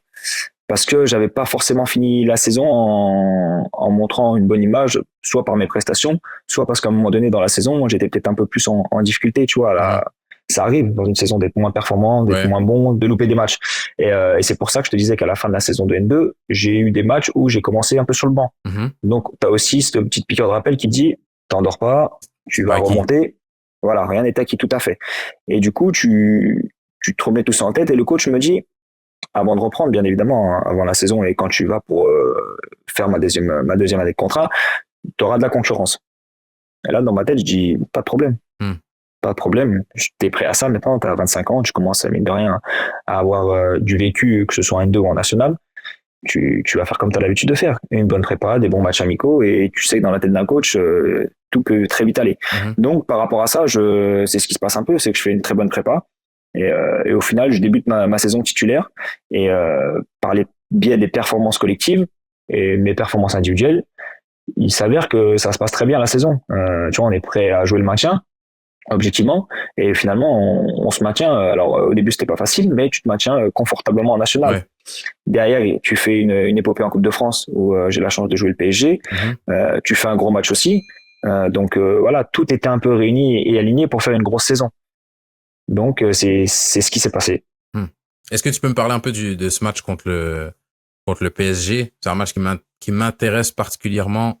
Ce match-là, il a fait du bruit. Et ce que je voulais savoir, c'est comment tu as vécu ce match et est-ce que c'est un autre moment où tu te dis, OK, il y a les choix. OK, par moment, on m'a mis des bâtons dans les roues. OK, par moment, j'ai pas performé. Mais au final, sur 90 minutes contre le top du top du top du top, regarde ce que je suis quand même capable de proposer. Ouais, c'est une récompense. Comme tu l'as dit, j'ai débuté en Coupe de France contre Monaco. Avant ça, il y a eu des tours aussi où j'ai débuté sur le banc de touche. Et par rapport au club où je suis passé, c'est un peu anecdotique, mais à part l'année où on monte en Ligue 2, où on se fait sortir dès le premier tour, je crois, par un Sud Foot, où on arrête. C'est le seul parcours que je n'ai pas fait passer les 32e ou jouer un club pro, pour te dire. Donc j'ai eu la chance, déjà dans mes tirages ou dans les clubs où je suis passé, qu'il y ait eu une histoire en coupe de fête et qu'il y ait eu des clubs pro de jouer. Parce que là, on parle du PSG, de Monaco que j'ai fait. J'ai eu Rennes aussi que j'ai fait avec Bourg. Voilà, c'était incroyable. Au Horizon Park, tu joues, là, on a vu le Ballon d'Or, Dembélé. J'ai pu jouer contre Dembélé. Tu vois, Paul George Ntep, des joueurs comme ça, mine de rien, qui ont un gros CV. Donc, pour en revenir au PSG, donc c'est une récompense. C'est encore une fois un rêve, parce que quand tu es footballeur, que tu as des hauts, des bas, que tu veux jouer au foot, que tu passes par toutes les émotions, et là tu arrives à jouer le PSG au Groupama Stadium, c'est qu'est-ce que tu veux qui t'arrive de plus? Parce qu'on parle du championnat du quotidien, mais la Coupe de France, ça crée des souvenirs, ça crée des rêves. Tu joues contre les meilleurs joueurs du monde. Alors oui, peut-être que t'es pas un joueur de Ligue 1, Ligue 2, mais t'as la chance de jouer contre ces joueurs-là un jour ou l'autre. T'es dans la peau d'un mec de très haut niveau, d'une star, tu vois, tu rencontres ces stars-là. Donc pour moi, ça a été une récompense. Comme tu dis, ça consolide aussi mes choix, parce que mine de rien, il n'y a pas de hasard, ça arrive dans la vie, mais quand on est là, quand on lâche pas, t'as toujours un côté qui est là aussi pour t'aider et pour te pousser à ça. Donc par rapport à ça, ça a été magnifique. Il s'avère que le match a été en lui-même aussi magnifique collectivement, puisque tu les emmènes en prolongation. Malheureusement, c'est plus l'année où tu as les pénaltys directs derrière et aux prolongations on en prend 3. Mais tu as rivalisé avec le PSG et tu les as fait trembler. Je me rappelle qu'ils commençaient à s'agacer un petit peu, puisque la semaine, ils jouaient après en Ligue des Champions à gros match. Donc tu les sentais un peu fatigués, tu les sentais mentalement vite envie de bâcler le match pour se concentrer déjà sur la Ligue des Champions le prochain match. Et individuellement, il s'avère aussi que voilà, ça m'a permis de faire un gros match grâce à mon équipe aussi, hein, je remets pas ça en doute, mais toute l'équipe avait fait un gros match. Et quand ça se passe comme ça, tout est aligné pour que tu fasses un gros match. Et on voit des surprises de nos jours en Coupe de France. Là, pas loin de la surprise, ça aurait été un peu présomptueux de dire ça, mais t'as tenu tête au PSG quand même. Et pour autant, ils avaient pas fait tourner plus que ça. Hein. Et sur ce match-là, est-ce qu'il y a des choses que t'as vues qui t'ont impressionné, ou des choses des qualités de joueurs que tu pressentais pas ou que tu voyais à la télé, tu te disais ouais, lui il est bon, et puis en étant sur le terrain tu vois des choses encore différentes? La réalité du terrain, elle est toujours complètement différente. Donc, ouais. Exactement. À la télé, devant ton écran, des fois, tu peux être agacé parce que tu te dis, là, tu dois faire mieux, surtout quand tu Ouais. supportes une équipe. Voilà, je suis supporter du PSG, que ce soit en Ligue des Champions ou en championnat aussi. J'adore le football qui procure, mais c'est vrai, des fois, tu peux avoir des gestes ou des pensées pas négatives, mais de dire, ah, tu fais mieux tout ça, mais quand t'es à côté d'eux, c'est là que tu vois le Mm. le vrai niveau des gars. Déjà, physiquement, athlétiquement, tu les vois dans le tunnel, c'est des monstres. Mm. Alors, pourtant, je fais pas 1m20 et j'ai rien contre Ouais. les petits gabarits, au contraire, mais tu vois, je fais un 87, tu vois, des Areola, des Choupo-Moting, Cavani, même Marquinhos, c'est des monstres. Alors qu'à la télé, tu te rends peut-être pas forcément Mm. compte de ça déjà. Et après, les qualités individuelles, ça va à 2000. Mm. Contrôle passe techniquement, ça tremble pas. Alors oui, tu les joues certes sur une galette, mais moi sur une galette, t'es pas capable de faire Ouais. peut-être ce qu'ils font techniquement. La Jago à l'opposé, elle arrive nette. Alors toi, tu vas la faire, tu vas la forcer, elle va arriver, mais elle va être soit plein de neige, soit tu sais pas. Ouais. Mais là, tu te rends compte du niveau que c'est. Et c'est là que aussi ça te fait réfléchir et tu te dis bah voilà, je comprends peut-être ce qui m'a manqué à un certain moment donné Mm. et eux ce qu'ils ont plus que moi aussi. Toi, tu compenses par ton envie, par ta niaque, par la dalle. Donc peut-être que tu es peut-être plus là par rapport à certains duels qu'eux, parce que, comme tu dis, ils ont la tête peut-être forcément ailleurs. Et comme tu joues un peu contre des petits, nous aussi, ça peut peut-être t'arriver. Inconsciemment, tu te mets au niveau aussi. Ouais. Mais techniquement, intrinsèquement, ça va à 2000, c'est trop Mm. fort. Ouais, c'est un autre délire. Ah ouais, ouais. Contrôle, rien qu'un appel contre appel, ça va vite. Hein. Ouais. Déjà que ma qualité première, c'est pas la vitesse, alors là, Ouais. je te cache pas qu'il fallait être sur les appuis. Hein. Et tu sais quoi, je l'avais pas préparé celle-là, mais j'ai une question quand même, parce que moi, Cavani, c'est un mec sa qualité d'appel, elle me passionne, elle me fascine. Est-ce que sur un match comme ça, tu le vois? J'ai eu de la chance, il a pas débuté titulaire déjà, pour te Ok. dire. Il est rentré. Mais Ouais. bon, j'étais cramé, donc Ouais. c'était encore pire. Ouais. Tu as Choupo-Moting en première, t'as lui qui rentre en fin de match, je peux te dire que t'as pas le temps. Ouais. T'étais déjà cramé, t'as les crampes qui commencent à arriver, donc c'est vrai que c'est plus dur. Et comme tu le dis, ça c'est des joueurs, peut-être que dans certains matchs, tu vas peut-être pas les voir, mais par leur qualité d'appel, par leur déplacement, par leur intelligence de jeu, ils savent se faire oublier. Mm. Et à des moments donnés, tu es en train de coulisser à droite à gauche, mais tu te dis putain, il est où? Et il est dans ton dos. Mm. Alors peut-être qu'au départ, il est hors jeu, mais il sait quand le bon moment de l'appel, il va l'avoir. Donc toi, t'es cramé, mais tu dois être encore plus concentré. Mm. Et c'est là, à ces moments-là, que tu sens bien sûr l'intelligence du joueur, les déplacements et le haut niveau, mine de rien. Le mec, il fait de l'appel contre appel. Si t'es pas prêt à démarrer, il te met déjà 3 mètres Ouais. sur l'appel. Autant dire que t'es dans le zig, il est dans le zag, c'est fini. Ouais. Mais tu vois, donc c'est impressionnant, bien sûr. Mm. Et encore, on les joue, on est assez bloc bas, bloc compact. Hein. Ouais, Demain, tu te tu dis, nous demandes d'aller s'il y au a, s'il y a pressing. 40 mètres, s'il y a 40 mètres derrière, c'est pire. À la fin, quand tu perds en prolongation, faut te livrer, t'essaies de tenter le tout pour le tout, t'essaies d'emballer le public, mais t'es à la médiane derrière. Ouais. Hein. T'avais Moussa Diaby, Nkoukou, Ouais. hein, c'est des bons clients niveau vitesse aussi. Ouais. Donc voilà, t'avais dit Maria, franchement, non, c'est incroyable. Mais pour en revenir au niveau et à ces joueurs-là, que des fois tu te dis peut-être ils peuvent faire mieux, mais quand tu joues contre eux, tu te dis ah ouais, c'est costaud. Ouais. Donc c'est là que ça te met une frappe aussi et tu comprends que devant ta télé, je le dis pour tout le monde, c'est rien à voir avec sur le terrain. Mm. La critique est très Ouais. facile, mais sur le terrain c'est autre chose. Et s'il fallait en ressortir un joueur sur ce match-là? Je te dirais Marquinhos. Ok. J'ai beaucoup regardé parce que c'est mon poste et Ouais. j'adore ce joueur-là et actuellement pour moi c'est un des meilleurs défenseurs. Son attitude, son comportement, comment il est très simple. Je me retrouve à travers lui parce que attention, hein, toute proportion gardée, pas que le sportif, mais Mm. il fait pas de bruit, il est là, il fait ses saisons, tu l'entends pas, t'entends pas d'histoire sur lui et il est toujours là. Alors oui, Mm. il a beaucoup été critiqué en Ligue des Champions, mais encore une fois, devant ta télé, c'est facile. Ouais. Mais toutes les choses qu'il a fait aujourd'hui, et, les réussites qu'il a, mine de rien, ça peut Oui. t'interpeller aussi sur mon parcours à mon niveau, tu vois. Ouais. Et la longévité qu'il a, mine de rien, tu vois, il a le brassard et non, pour moi, c'est un patron. Mm. C'est un patron Non, c'est et clair. c'est quelqu'un de très humble aussi pour avoir un peu échangé avec lui. Le maillot notamment, mais tu vois, très, très cool. Vous maintenez cette saison-là? Pourquoi tu repars à la fin de la saison? Alors, on se maintient. Effectivement, on passe une très bonne saison. J'ai passé 2 ans extraordinaires à Villefranche. J'en garde de très bons souvenirs. Je me suis fait d'ailleurs de très bons amis là-bas que j'ai encore en contact et que je vois régulièrement. Donc par rapport à ça, c'est très enrichissant aussi dans ma vie. Là, gros dilemme. Je sors de 2 ans là-bas. On veut me reprolonger. Maintenant, il y a Bourg qui revient à la charge. Avec un ex-joueur à moi qui s'occupait un peu du recrutement et qui allait reprendre après par la suite le poste d'entraîneur adjoint, qui commence à me sonder, qui sonde mon agent. C'est comment pour un retour, on veut faire revenir Quentin, comment ça se passe. Bourg connaît une saison difficile puisqu'il se maintient difficilement en national à cette époque-là. Je crois sur la dernière journée d'ailleurs. Ils étaient redescendus l'année d'avant de Ligue 2. Donc je pense que voilà, ils avaient des valeurs et ils voulaient changer aussi leur effectif et retrouver peut-être des bases plus saines et des visages peut-être familiers aussi avec des joueurs du cru. Donc ils me recontactent et là dans ma tête, c'est 14 juillet forcément, le cœur parle. Le cœur parle. Donc là ça a été vraiment un vrai choix dans ma carrière, comme on peut dire, parce que même si c'est pas des choix, une opportunité de jouer en plus haut ou dans peut-être un autre club de national ambitieux, ce que j'aurais peut-être pu prétendre à cette époque-là si j'avais été plus patient aussi, mais Bourg arrive direct à la fin du championnat et j'étais encore à Villefranche, encore dans mon appartement, je m'en souviens quand on me parle de Bourg. Donc le choix du cœur est là, la réflexion aussi, parce que là ça a été un vrai dilemme. Avec les années que j'ai passées à Bourg et comment ça s'est fini, mine de rien, avec moins de temps de jeu, compliqué.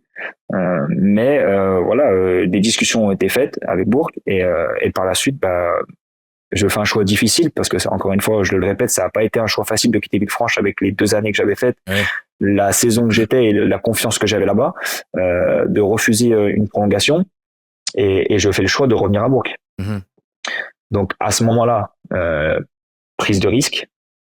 C'est dur de revenir dans un club que tu as connu, qui est chez toi, où tu as eu moins de temps de jeu les années où tu es passé, où tu as fini peut-être pas comme tu aurais dû finir là-bas, avec des choix. Mais voilà, ça a été un choix du cœur. Et voilà, je ne les ai pas regrettés, j'ai regretté aucun choix que j'ai fait. Mais c'est vrai, quand tu avais ce club de Bourg, c'était le pire choix. J'aurais préféré qu'un autre club vienne. Je sais pas, un club du national. Pour moi, soit je reste à Villefranche, mais je pense que c'était pour moi, dans ma continuité encore une fois, de refaire une deuxième saison nationale et de confirmer, ça aurait été un choix totalement envisageable de ma part. Et au final, je fais le choix de retourner à Bourg. Est-ce qu'il y a eu des désavantages que tu n'avais pas peut-être vu à ce moment-là, au fait de rester à la maison? Rester à Villefranche, tu parles? Non, revenir plutôt à la maison.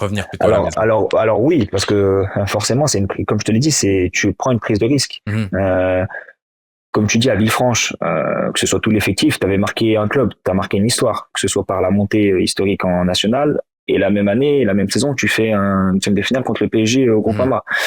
Tu tiens tête. Donc, tu es sur un truc de fou pour un club comme Villefranche, et forcément, tu as marqué les gens. Et en plus, le club très familial, parce que je te dis, j'étais chez moi. On parle de Bourg, mais Villefranche, j'étais chez moi.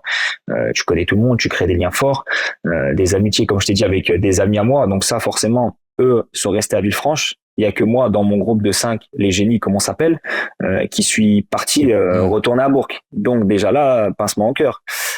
Derrière, tu vas à Bourg, tu prends le risque de repartir à Bourg, comme tu l'as dit, où une page s'est un peu mal terminée, où j'ai peut-être moins la même reconnaissance que j'avais quand je suis monté en national à l'époque, de Ligue 2 plutôt.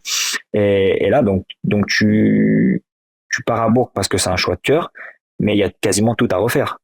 Alors peut-être que, comme tu l'as dit aussi, dans son pays, t'es pas forcément le prophète, parce que on attend beaucoup plus de toi, parce que on a une image de toi sur tes prestations d'avance, sur tes qualités, mais beaucoup plus sur tes défauts que tu as aussi. Et on se dit, est-ce que il va réussir est-ce qu'il a progressé? Est-ce qu'il a l'expérience pour? Et voilà, on a beaucoup plus d'attentes par rapport à ça.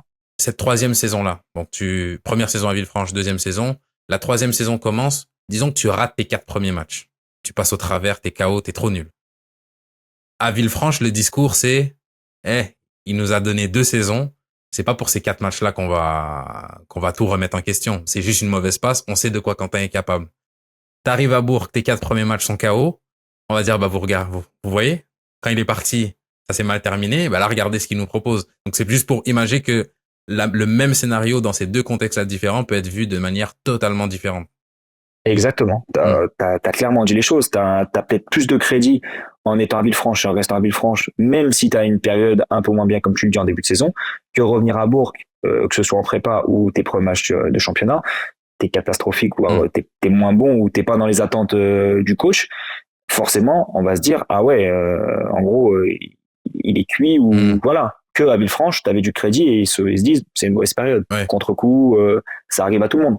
Tu vois, mais voilà, comme tu l'as bien imagé, c'est très dur pour ça de revenir et de faire ce choix-là parce que t'as une pression supplémentaire sur tes épaules avec l'envie de bien faire parce que forcément quand il me rappelle je me rappelle l'ambition du club c'est de remonter aussi, c'est de faire une équipe et c'est aussi ça qui m'a conforté dans mon choix et qui m'a aidé, c'est que le club avait quand même de l'ambition sur le papier et aussi en interne.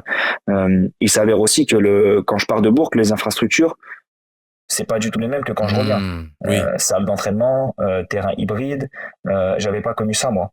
Donc c'est national mais un peu plus professionnel que Villefranche. Ils ont surfé sur la montée Bourg, même si Villefranche avance à grands pas et actuellement aujourd'hui on fait des belles infrastructures et des grandes choses.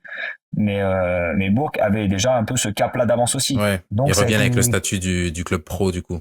Exactement. Et même moi, je sais plus si je re-signe pas pro. Si je te dis pas de bêtises, ils ont encore le statut pro aussi. Voilà, après, c'est anodin, mais ça reste quand même dans un coin de ta tête et les infrastructures aussi. Donc, voilà, c'est pour ça aussi que mon choix a été fait dans ce sens-là aussi. Mais plus difficile et c'est d'ailleurs pour ça aussi que ma saison a été un peu en dents de scie avec des matchs en tant que titulaire, des matchs en tant que remplaçant, une concurrence forte, voilà, ça prend pas forcément au départ et au final il s'avère que ça prend très bien en fin de saison sur la fin et après t'es stoppé par un peu cette année Covid où t'es en train de jouer les premiers rôles. Si je me souviens bien, t'es dans le top 3, top 4 et tu reviens sur Pau et je sais plus qui l'année là qui monte donc avec le Covid hein. Donc voilà, tu fais quand même de belles saisons mine de rien.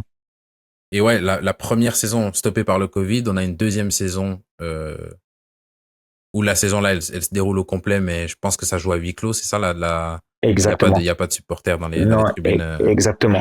Non, la première saison, d'ailleurs, se passe très bien. Autant pour moi, c'est la première saison qui se passe très bien et qui est ternie par le Covid et t'échoues au pied du podium alors que t'es sur une phase match retour ascendante et là on se le redit encore avec les gars et même un peu avec le coach de l'époque quand on le recroise.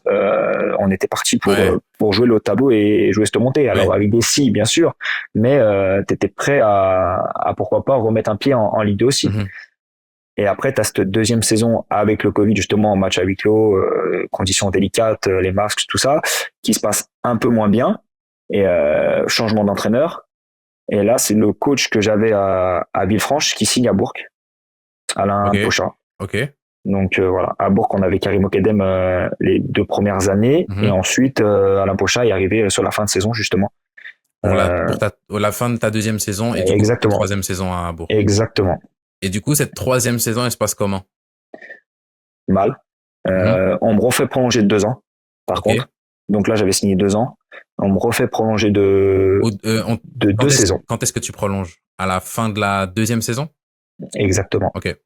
Le retour du coach Alain Pochat, à l'issue de cette saison-là, justement, je reprolonge. Je finis bien la saison. Le coach me redonne la responsabilité du Capitana.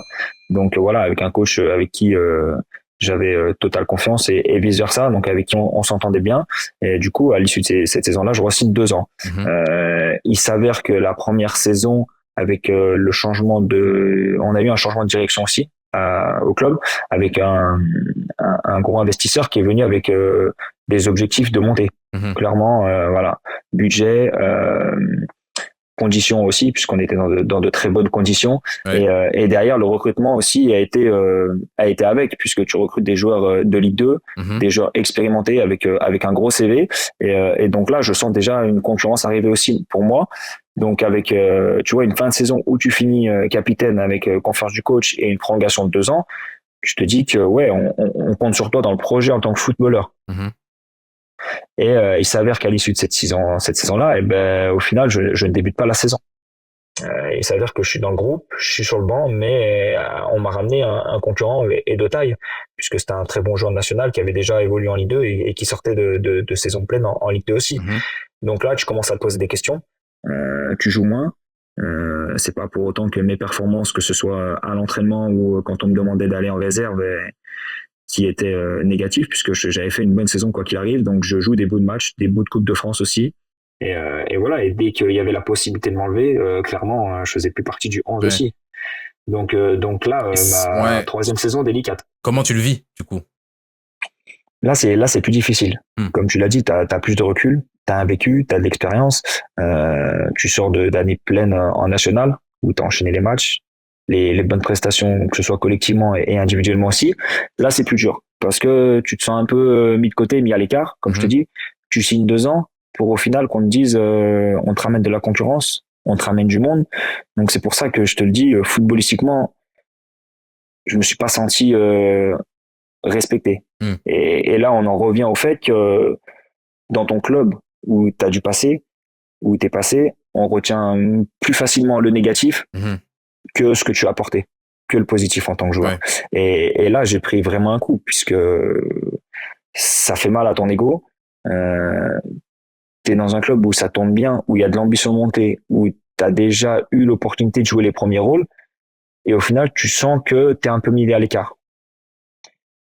Tout en me gardant dans le groupe et en me gardant très concerné aussi. Et en prenant exemple dans le vestiaire, mon nom est sorti plein de fois sur mon état d'esprit, que ce soit à l'entraînement, que ce soit les fois où on me demandait d'aller en R1 aussi, parce que j'ai jamais rechigné à la tâche d'aller jouer avec les jeunes. Je suis passé par là, et ça me tient à cœur aussi de jouer le week-end. Je préfère jouer le week-end que d'être chez moi sans match, en groupe, ou que d'être en béquille et blessé. Ça, encore une fois, c'est ma pensée et c'est mes valeurs qui font que j'ai ce besoin de jouer. Tu t'entraînes, tu joues le week-end, n'importe quel niveau. Et voilà, là, ça te met un coup. Donc, tu te poses beaucoup de questions. Et c'est pour ça que cette saison-là, collectivement, ça se démarre bien. Donc, d'un autre côté, j'ai rien à dire. Ouais. T'as pas les arguments pour toi. Non, c'est compliqué. Ça marche bien, t'es dans le top 3, tu fais des belles performances. Alors oui, tu fais partie de l'effectif, oui, t'es estimé sur ton état d'esprit, sur ton vécu au club, sur ton image, entre guillemets. On va appeler ça comme ça. Mais sur le point footballistique, t'es un peu moins récompensé. Mais tu t'accroches. Comme je l'ai toujours fait, tu t'accroches, tu bosses et tu donnes rien pour qu'on dise, ah là, il est en train de lâcher. Non, au contraire. Tu te donnes. Et par rapport à ça, la deuxième partie de saison se passe un peu moins bien collectivement. Et je suis amené à avoir un peu plus de temps de jeu. Mais mes performances ne sont pas non plus extraordinaires, dans le sens où je pense que l'équipe va moins bien déjà. Donc collectivement, c'est très compliqué de sortir une individualité, surtout quand tu es défenseur. Et par rapport à ça, je pense que tu te mets une pression aussi. Dans le sens où tu as très peu joué. Tu sais que, comme on l'a dit tout à l'heure, la moindre erreur, elle se paye cash. Donc que ce soit sur le terrain et dans les têtes du coach et de la direction aussi, sachant que tu ne fais pas l'unanimité dès le départ.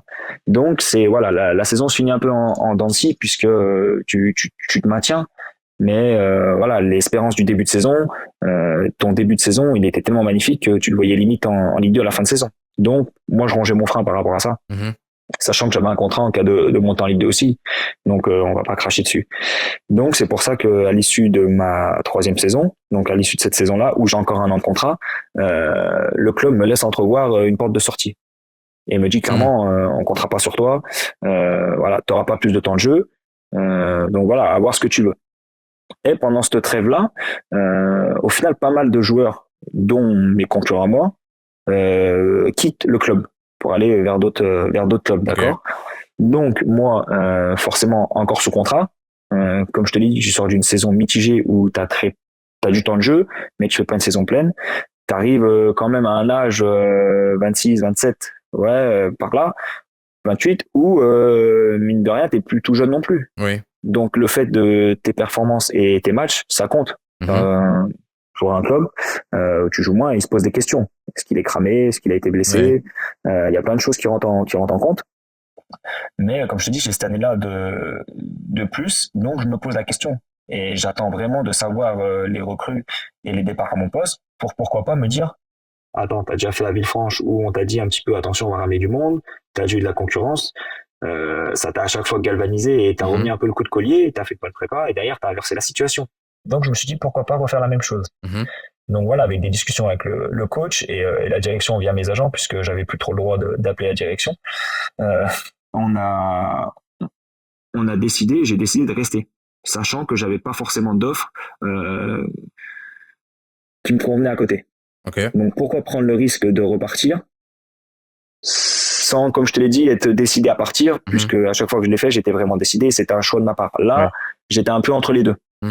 Est-ce que tu reprends un gros risque, mais t'es pas satisfait de ce que tu as et ce que tu peux avoir aussi pour le moment?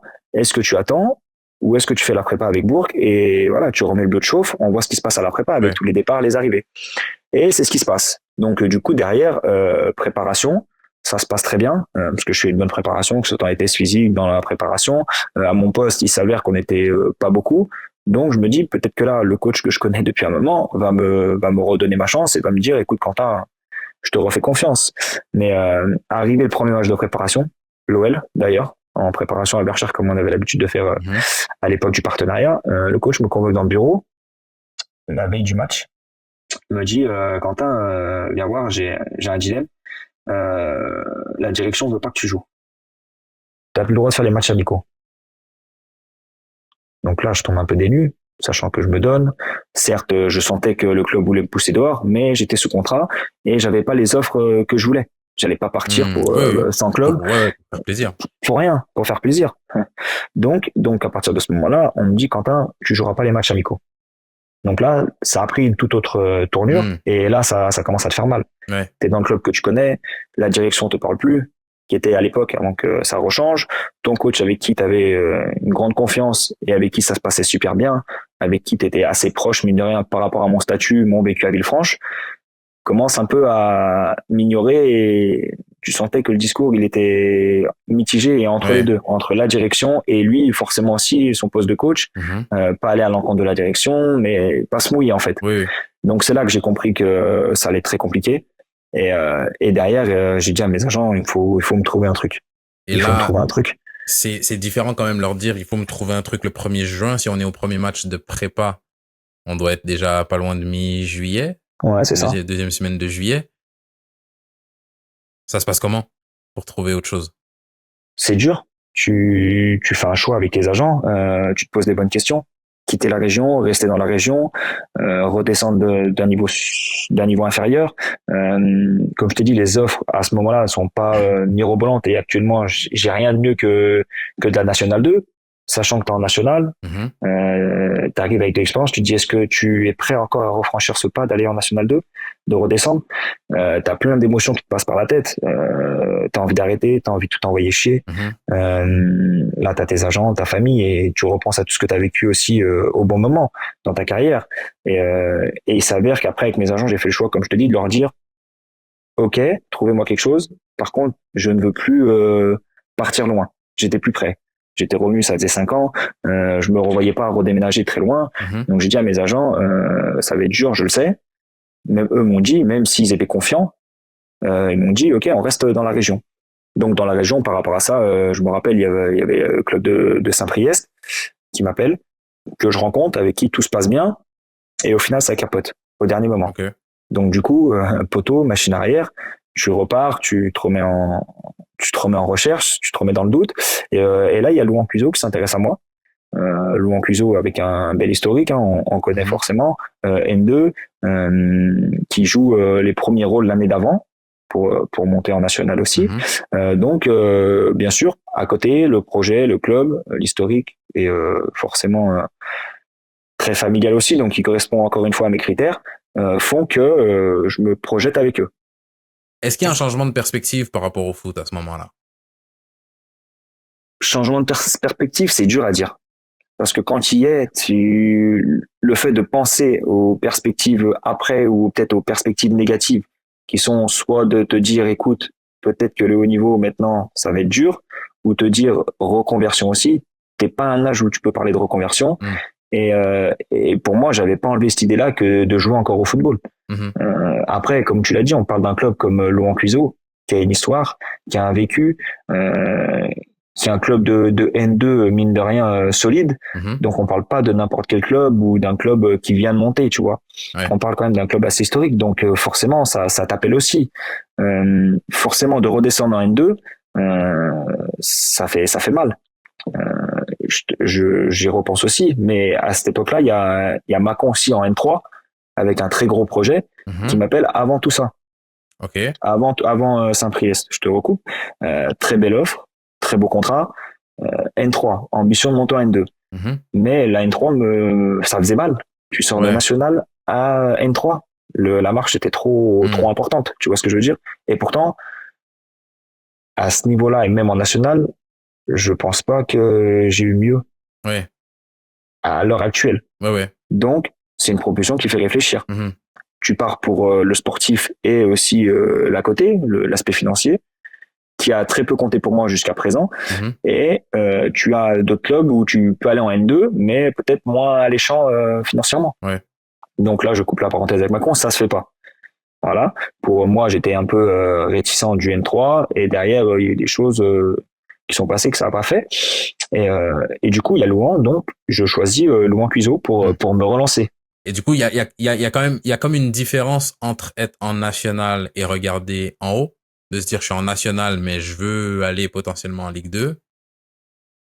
Et bah là faire un pas en arrière, de dire je vais en N2 et bah on espère, on croise les doigts pour retrouver la nationale.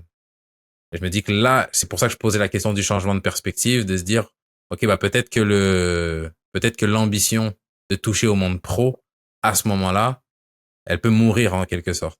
Bien sûr. Est-ce que c'est comme ça que toi tu le vois quand tu es à cette intersection là, à ce moment-là? Parce que bah on va en reparler après. Finalement les choses elles se passent mieux.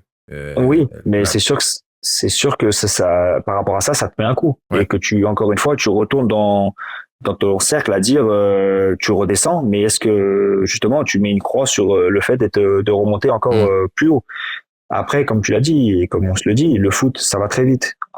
Encore une fois, tu peux pas savoir de quoi demain est fait, et voilà, et il s'avère que ça a été un peu ça dans toute ma carrière et jusqu'à présent. D'une saison à l'autre, t'as aucune vérité, et malheureusement tu peux pas savoir ce qui va se passer, parce que tu n'en as pas cette capacité, et tu peux pas savoir du tout ce qui va se passer. Sinon ce serait trop facile. Oui, c'est clair. Mais comme tu dis, de retourner en N2 à Louan Cuiseaux, ça remet une frappe un petit coup, parce que ça faisait un petit moment que j'étais en national, et au final là tu retournes en N2, et le N2 de maintenant, il est comme le niveau national, ça c'est très difficile aussi. Plus tendu, ouais. C'est encore plus tendu. Soit tu arrives à monter par rapport à tes qualités individuelles de joueur, et tu arrives à te différencier par rapport à un collectif, soit tu as la chance de monter avec ton club et en national, quoi. Faut clairement dire les choses. Ouais. Et du coup, comment se passe la saison, hein? Là, je pose la question, mais j'ai entendu parler de cette saison-là. À Louan Cuiseaux, comment ça se passe? C'est une saison dure. Dans un premier temps, avant de parler de la saison, très content d'aller là-bas, parce que la situation à Bourg, elle me convenait plus. Alors c'est très difficile ce que j'ai vécu sur le début de saison à Bourg, quand t'es plus concerné, quand on te montre clairement que faut que tu partes, qu'on te délaisse, que on te met plus les entraînements avec le groupe, etc. C'est compliqué. Alors que tu sais que t'es dans ton club, que t'as tout donné, que tu continueras de tout donner pour ce club-là, c'est dur. Là, on n'est pas dans le cas d'un loft. On en est quand même reculé. C'est juste, bah, la démarche, c'était, tu joueras pas les matchs de prépa, alors que t'es sous contrat. Qu'est-ce que tu penses, toi, de ce principe de loft? Pour moi, c'est une situation horrible en tant que footballeur. C'est une situation horrible. Encore une fois, si tu commets des erreurs dans le club, si t'es pas irréprochable, je veux bien que tu sois sanctionné, qu'il y ait des sanctions, mais de là, alors que tu as toujours tout donné, que tu as le comportement parfait, que on n'a rien à te reprocher clairement, c'est horrible une situation. Tu joues au foot, on te met à l'écart. Encore une fois, c'est une situation qui est souhaitable à personne, et je pense que dans le monde du foot ça devrait pas exister. Je pense que c'est comme dans tout métier, quand on veut te mettre dehors, etc. C'est trop dur, il y a des procédures, mais tu peux pas faire ça mentalement, c'est dur. parce qu'on fait déjà énormément de sacrifices. Tu fais énormément de sacrifices. Alors certains te diront oui, mais tu tapes dans un ballon, oui, mais t'es payé pour jouer au foot. Non, c'est trop facile de dire ça. Encore une fois, ceux devant leur télé, ils savent pas. Mais c'est une situation, c'est inconfortable. Et je pense que c'est horrible pour toi, pour ta famille, tes proches, parce que t'es aigri, t'es pas bien, tu parles pas, tu communiques pas, t'es tout seul. T'as envie de parler à personne. Et t'es plus toi, tu vois ce que je veux dire? Ouais. Donc je trouve pas que ce soit la meilleure solution non plus. Donc dégoûté un peu du traitement à Bourg. C'est marrant parce qu'il y a vraiment des montagnes russes, parce qu'il y a eu des choix qui ont pas payé et puis t'as dû redescendre. Il y a eu des choix qui ont payé, qui t'ont permis de remonter. Et puis là, on repasse sur des choix qui font redescendre. T'arrives à Louan-Cuiseaux, comment la saison se passe? Compliqué, mais sur le point personnel, ça a été comme je te l'ai dit, on a fini là-dessus, ça a été un soulagement. Au final, de partir de Bourg, de retrouver un club où t'es désiré, parce que Louan a montré son intérêt envers moi. Pareil, encore une fois, le club, rien à dire. Très familial, historique, tout ce que tu veux. Donc, t'es bien accueilli, un club sain et très simple. Maintenant, tu te rends compte que ça va être plus compliqué que prévu en termes d'infrastructure. Déjà, quand je suis arrivé, le premier entraînement sur un terrain de rugby, t'arrives sur un terrain en herbe archi sec, alors que tu sors d'un terrain hybride tous les jours, des vestiaires carrés. Et là, tu te changes dans des vestiaires, tu vas sur un autre terrain, des conditions amateurs. Donc, toi, tu frôles le pro et au final, tu te retrouves dans les conditions amateurs. Mais pour autant, mon envie et ma détermination était au max. Parce que tu avais envie de remettre un coup de boost, tu avais envie de refaire taire des bouches, tu avais envie de te remettre en question aussi. Et voilà, tu reprends une frappe, mais dans le positif. Tu fais des bonnes rencontres aussi avec un très beau collectif, des dirigeants et un coach, encore une fois, que j'ai souvent, avec qui tout se passe bien. Mais la saison collectivement plus compliquée. Tu retrouves le niveau national, comme je t'ai dit, poule du Sud. Quand tu vois la poule du Sud encore aujourd'hui, même s'il y a des clubs de Paris maintenant qui sont dedans et avec de fortes ambitions et des budgets autres que certains clubs comme le nôtre à Louan, il y a une sacrée différence. Donc le début de saison pour autant se passe bien, les résultats sont là, tu alternes le bien et le moins bien, mais tu voulais te maintenir quoi qu'il arrive. Et au final, en fin de saison, où tu as la nouvelle réforme avec 6 descentes, les 6 moins bonnes des 4 poules, je crois, descendent. Et il s'avère que dernière journée, même sentence qu'avec le Sébastien Robolote sur le dernier match, pourtant tu fais un nul. Et sur un autre match, l'équipe marque à la 96e dans le sud, tu descends. Donc, très très difficile. Très très difficile. Quand tu connais l'historique du club de Louan, la descente fait mal. La descente fait mal parce que forcément sur le papier il y avait une belle équipe aussi, mais t'as pas réussi à te maintenir, donc c'est un échec. Un échec dans une ville comme Louan-Cuiseaux où forcément le foot est prédominant, énormément de monde au stade, ça aussi ça m'a choqué parce que t'as plus de monde que dans des clubs de national. Et au final tu te maintiens pas, donc comme je t'ai dit, un échec de plus, mais celui-là fait mal. Celui-là fait mal parce que j'ai pas le même âge, parce que tu descends en N3 et voilà, et t'es plus contrat aussi. Donc dur, donc très dur. Et est-ce que tu vois la petite voix dont je te parlais à la fin de chaque saison, celle qui se projette en avant et il y a celle qui regarde en arrière, celle qui regarde en arrière à ce moment-là, qu'est-ce qu'elle te dit à la fin de cette saison? Là, tu remets plein de choses, en question. Là, encore une fois, c'est très dur. C'est très dur parce que tu descends, t'as plus le même âge et tu te dis que c'est déjà très dur de trouver un club. Alors là, encore une fois, t'arrives dans une situation où faut pas t'attendre à trouver un club. Donc tu restes optimiste, on va dire, par rapport au CV que tu as, à la saison que tu as faite, parce que j'ai fait quasiment saison pleine, mais encore une fois, ça, les gens, c'est des prestations inventées aussi. Tu connais, on va plus t'apprendre, on te connaît dans le milieu, on connaît tes qualités, tes défauts, t'es vu, tu sais, on sait ce que tu vaux. Donc là, c'est très dur à ce moment-là de savoir ce qui va se passer par la suite. Et là, à ce moment-là, t'as qu'une envie, c'est de couper. Coupe, tu rentres en famille, tu pars en vacances, mais tu sais pas de quoi demain est fait. Hmm. Et là, t'attends ton téléphone, t'as tes agents, et voilà, même eux, c'est de plus en plus compliqué. Voilà, C'est quoi le discours que eux tiennent avec toi à ce moment-là? ils restent confiants parce que ils ont toujours eu une relation, on a toujours eu une relation assez proche et directe. On s'est toujours dit les choses. Ils m'ont jamais vendu du rêve par rapport à ça et ils m'ont jamais laissé tomber aussi dans les moments de doute que j'ai pu avoir. Donc par rapport à ça, on est vachement droit et c'est pour ça d'ailleurs que je suis encore avec eux actuellement. Même s'il y a eu des hauts et des bas, Ouais. mais t'as cette confiance-là en eux. Et eux, quand ils te disent t'inquiète pas, on va trouver quelque chose, on va trouver quelque chose. Mais t'attends pas un truc de fou. Prépare-toi à bouger Ouais. si tu bouges. Là, tes critères de sélection que moi j'ai, tu les as. Passes à la trappe. Exactement. Comme tu disais, ça faisait des années que tu étais resté dans la région. Quand tu signes à Louhans, j'imagine que tu étais dans le schéma. Tu pars t'es toujours à Bourg, mais tu fais la route pour venir à Louhans. Là, à ce moment-là, quand on te dit, bah, écoute, chef, ça fait 5 ans que t'es à la maison, mais là, va falloir bouger et, bah, comme t'as dit, bouger à 30 ans, ça fait encore plus mal. Quand c'est pas ce que tu veux. Bien Si c'est sûr. ce que tu veux, c'est cool. Mais quand c'est pas ce que tu veux et qu'on te force à faire un choix de vie qui va à l'encontre de la vie que toi t'as envie de mener, comment tu le prends à ce moment-là? Forcément, c'est dur parce que, comme tu l'as dit, t'étais dans un confort. T'étais dans un confort. J'ai pu investir ici, donc forcément, tu sais que tu es prêt à tout quitter et à faire des démarches autres que sportives pour pouvoir partir. Et c'est dur, mais t'as pas le choix. T'as pas le choix parce que t'es conditionné encore à jouer au foot, encore à vouloir jouer au foot et à vouloir en vivre aussi.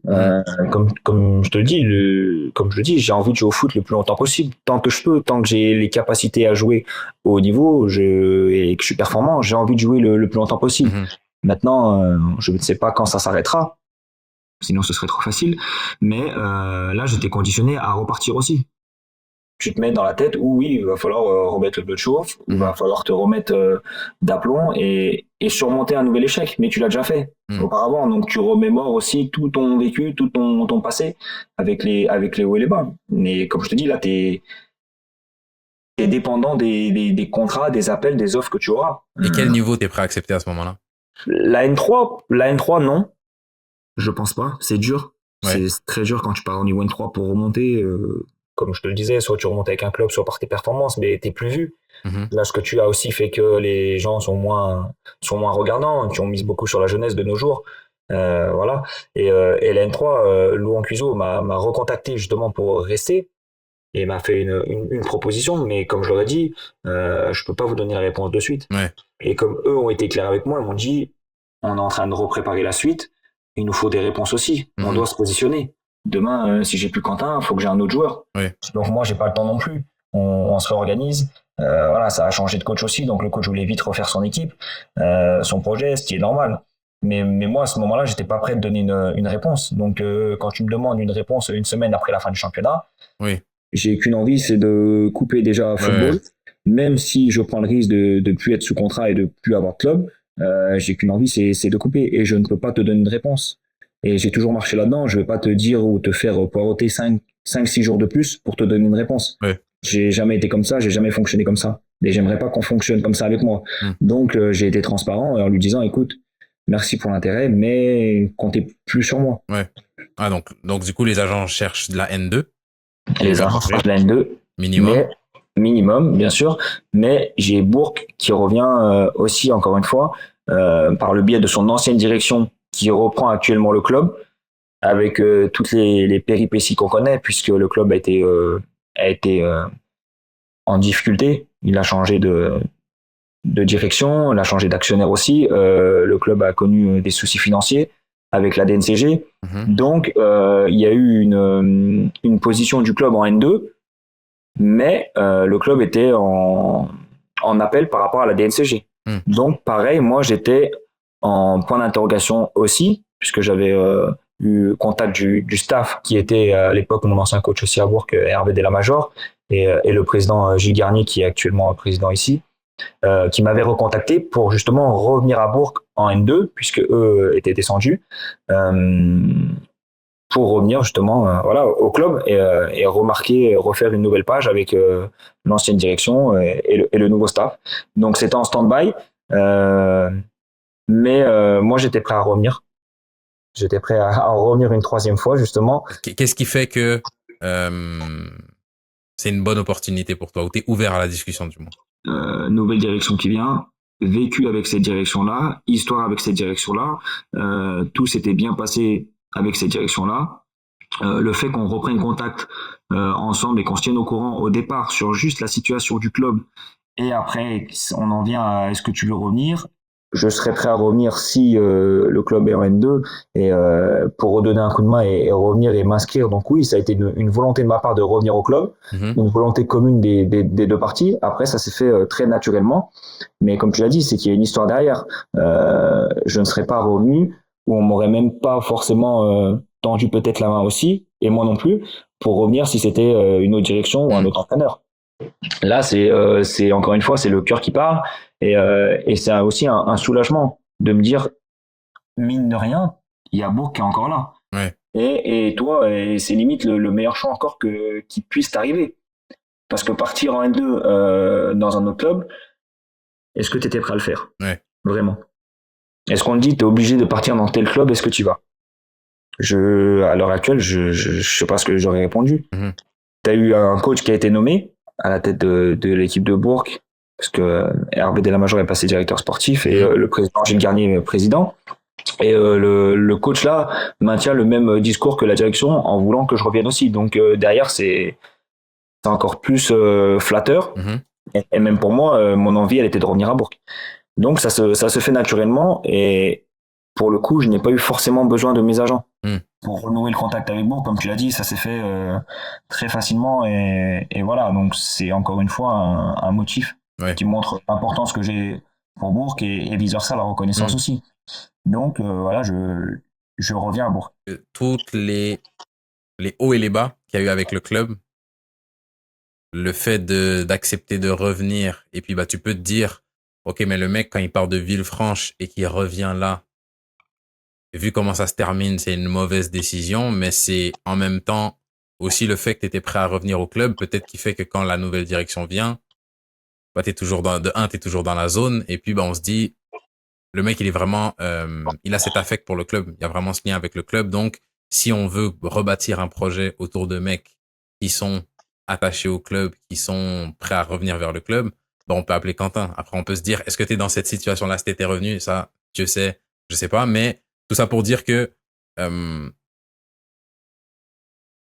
investir dans cette relation-là, au final, ça a payé, tout simplement. Exactement. Et comme tu l'as dit, c'est encore une fois, c'est le cœur qui parle et l'histoire que j'ai avec mon club qui fait que à chaque moment et à chaque fois que j'y pense, c'est le fait d'être monté en Ligue 2 et d'avoir signé mon premier contrat pro avec Bourg. En Ligue 2, c'est historique pour le club d'avoir joué en Ligue 2 aussi. Donc, t'as cette histoire-là et cette page du livre de Bourg qui est ancrée en moi à chaque fois qu'il y a une décision par rapport à eux. Et tu penses plus au positif que tu as eu avec Bourg qu'au négatif, encore une fois. Parce que si tu penses au négatif, j'y reviens jamais. Ouais, c'est clair. Le choix de Bourg, tu veux plus en entendre parler. Tu prends les autres choix à côté. Bourg, c'est rayé. Comme dans une ville où tu as pu aller et t'aimes pas, le temps, tout ça, c'est radical. Non, c'est clair. Et du coup, là, tu fais le choix de revenir. C'est en National 2. Comment ça se passe?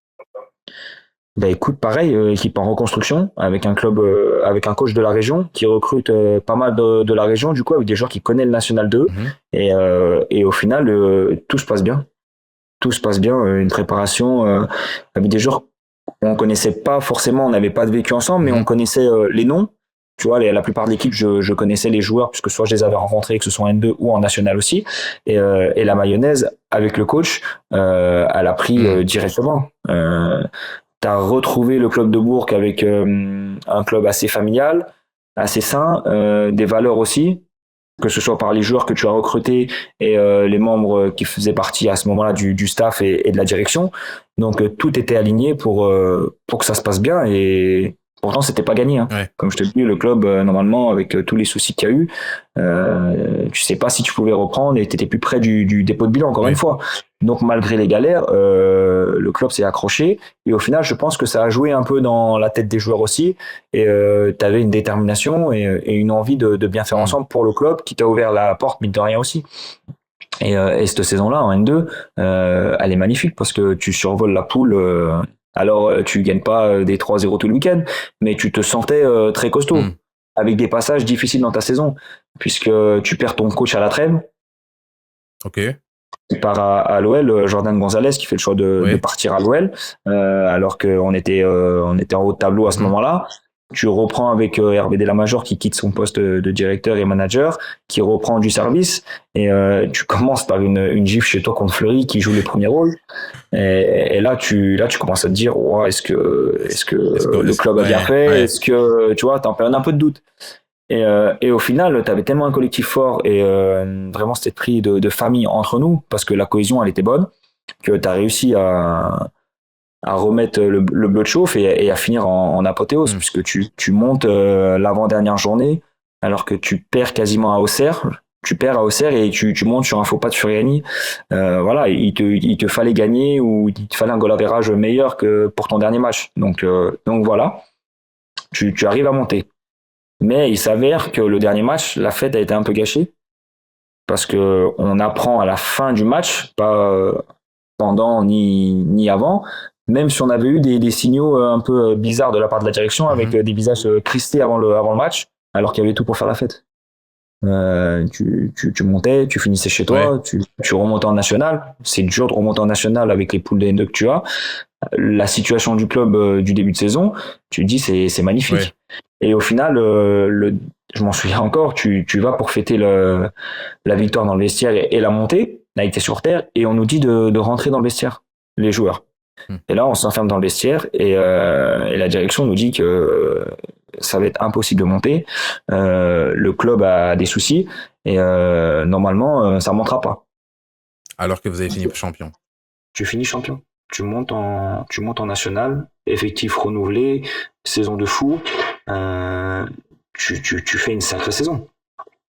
Là, tu fais une sacrée saison avec des joueurs revanchards, avec un groupe reconstruit de A à Z, un changement de coach à la trêve, un début de janvier-février un peu bancal. Et au final, tu montes. Et on te dit, les gars, on vous retient pas. Si vous avez des touches, des contacts, on a été content de vous emmener, vous avez fait une bonne saison, mais on vous promet pas d'être en national l'année prochaine. Et là, c'est quoi? Qu'est-ce que tu te dis là à ce moment-là? Là, t'as l'émotion qui monte. T'as les larmes aux yeux. Émotionnellement, tu passes du Graal à la descente aux enfers. T'es prêt à fêter la montée avec ta famille. Personnellement, la situation que j'ai connue, que ce soit avec Bourg, ma fin de saison avec Louan, encore une fois, c'est les montagnes russes. Tu te dis au final, t'arrives à refaire ça, et là, il t'arrive un coup de massue. C'est chaotique, c'est catastrophique. Là, tu te dis, qu'est-ce qu'on fait? On en est où? Tu te poses plein de questions. Puis le timing pour annoncer la nouvelle, en plus, il est cata aussi. Mais c'est catastrophique. Mais les pauvres, tu veux leur dire quoi? Ils sont transparents. Enfin, tu peux rien leur reprocher. Mais ça, on l'a senti avant le match. On s'est dit après, mais putain, on a vu le coach pas bien. Alors que aurait dû être refait. Tu le voyais crispé, la direction pareil. Alors qu'on savait que la veille ou dans la semaine, ils avaient un rendez-vous important avec la mairie, avec plein de monde pour justement finaliser ce budget-là, je pense. Et au final, ils étaient confiants. La veille du match. Et le lendemain, tu les vois crispés. Tu te dis, ça pue. Et quand tu fais le match, tout se passe bien. T'es content, tu rentres dans le vestiaire et au final, la clim. La clim. Donc très, très, très bizarre. Et finalement, le dénouement, il est quand même positif parce que le maintien, il est acté. La montée, elle est actée, pardon. Bien sûr. Mais ça, encore une fois aussi, c'est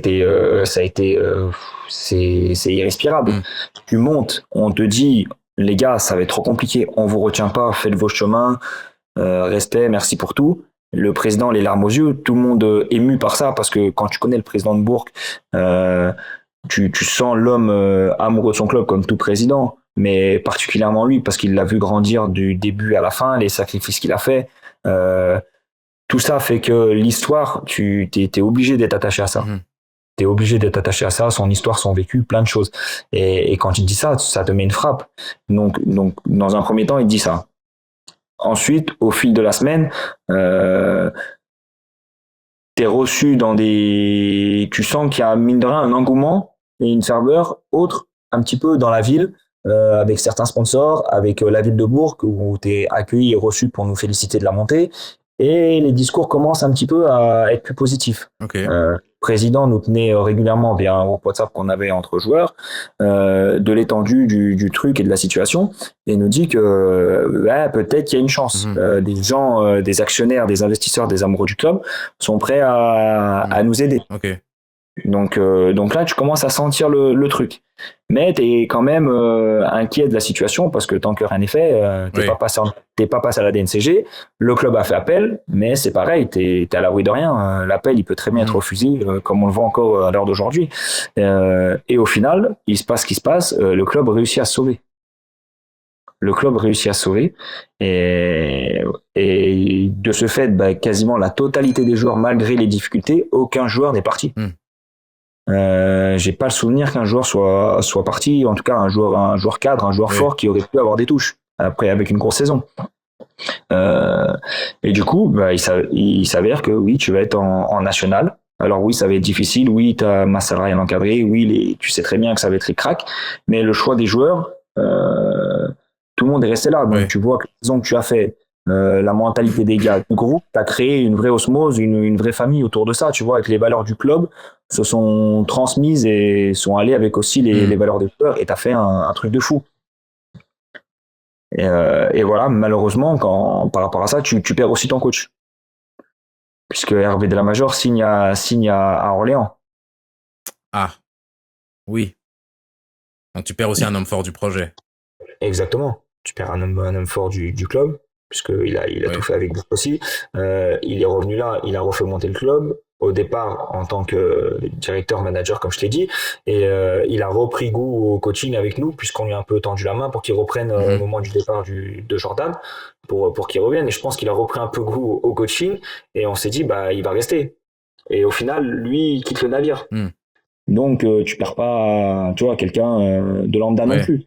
Donc, en même temps que la période délicate pour le club, tu vois, c'était un peu entre deux, parce que lui aussi s'occupait de refaire son groupe et de voir qui était là aussi, donc il préparait en amont ce travail-là, et t'apprends que 3 jours après, finalement, il accepte une autre position. Donc voilà. Donc t'as encore une fois une intersaison mouvementée entre nouveaux coachs, DMCG, mais tu t'accroches et au final t'es en national quand même à l'issue de cette saison-là. Ça donne une autre saveur à la saison qui suit, parce que du coup, le maintien, vous allez chercher vous faites une belle saison sur la saison suivante. Quand on voit comment elle a commencé, tu te dis, normalement, ça aurait dû très mal partir, ça se passe bien. On arrive à la saison actuelle que tu m'expliques qui commence pas très bien pour vous. C'est quoi l'ambition pour le reste de ta carrière? L'ambition, encore une fois, c'est du jour le jour. C'est saison par saison, c'est match par match. Tu peux pas encore une fois savoir. T'as très bien vu que déjà décrocher un gros contrat dans la durée, je te parle, c'est compliqué de nos jours et même dans ma carrière. Des contrats de 2 ans, j'en ai eu que j'ai renouvelé, mais au-delà de ça, t'as jamais eu de gros contrats. J'arrive à une bonne situation en termes d'expérience, en termes d'âge aussi, où je prends énormément de plaisir, où je sens que j'ai pris du Graal et voilà, je suis bien. Et tu peux pas savoir encore une fois, mais tu as envie de t'investir encore une fois avec le club de Bourg. Il remonte en national, tu fais partie du projet, t'es capitaine, tout se passe bien. Encore une fois, tout est aligné pour perdurer ici. On se parlait du choix de repartir d'où en cuiseau. Jamais je me serais dit tu retournes à Bourg, ça monte direct l'année d'après. Oui, c'est clair. Ouais, mais du coup, quand tu entrevois ton futur, même on va dire jusqu'à court moyen terme, tu le vois avec le club de Bourg. Oui, bien sûr. Ouais. Avec le recul, est-ce que, parce que c'est une question que j'ai posée à Flo, au Perradinho. Mhm. Est-ce que rester dans la même zone, rester attaché à son club de cœur, à sa région, moi, je le vois avec lui, je l'ai vu avec lui en le côtoyant la saison passée, les bienfaits que ça lui apporte, surtout sur la vie à côté. Et puis, bah, fut un Mhm. temps, je me disais, non, c'est le foot, c'est la priorité, c'est le ballon, etc. Maintenant, avec l'âge que j'ai, avec le recul que j'ai, je me dis, si je vois quelqu'un faire un choix par rapport à sa vie à côté du foot, je comprends et je vois pas comment on peut lui dire qu'il a tort, au final. Parce que chacun fait ses choix comme il l'entend. Euh, mais est-ce que tu penses que c'est pas un peu synonyme d'un manque, je sais pas si c'est le bon mot, mais un manque d'ambition, de se dire, je choisis le confort, entre guillemets. Là, on le voit en écoutant ton histoire que tu peux appeler ça confort. Au final, il y a pas grand chose de confortable dans ce parcours-là. Mais, ouais, Non, bien sûr. de l'extérieur, avant d'écouter l'histoire, ça aurait pu être comme ça que quelqu'un peut le voir. Bien sûr, mais après, par rapport à ça, tu as un vécu aussi. Tu as un vécu de jeune, comme je te l'ai dit, d'un passage en pôle espoir très jeune, d'un passage en centre de formation où tu es loin de ce Mhm, confort-là, puisque t'as pas ta famille pour grandir, t'as pas tes amis aussi, donc tu es isolé, toi, dans ce monde où mhm, tu sais pas si tu vas y arriver finalement, où tous les jours tu vas à l'entraînement, mais pour gagner ta place, pour gagner ton contrat, pour essayer de faire ce métier-là. Donc encore avec du recul, tu as fait des sacrifices très jeunes, tu as pris des risques très jeunes et tu dis qu'avec du recul et peut-être ce confort-là que tu n'as pas eu étant plus jeune, tu mhm, aurais fait peut-être d'autres choix aussi. Mais là, ces choix-là ont été faits, comme tu dis, le confort et peut-être le manque d'ambition ou le manque de prise de risque, mais c'est pas un choix mhm, que je regrette parce que je pense que les périodes où j'étais ici, mine de rien, plus proche de ma famille, mhm, sont mes meilleures années aussi footballistiques. Enfin, même si je suis pas parti très loin, mais en Corse, au final, je joue, mais collectivement, ça se passe pas top.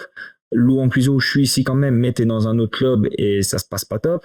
Villefranche, ça se passe bien aussi parce que j'ai ce confort-là.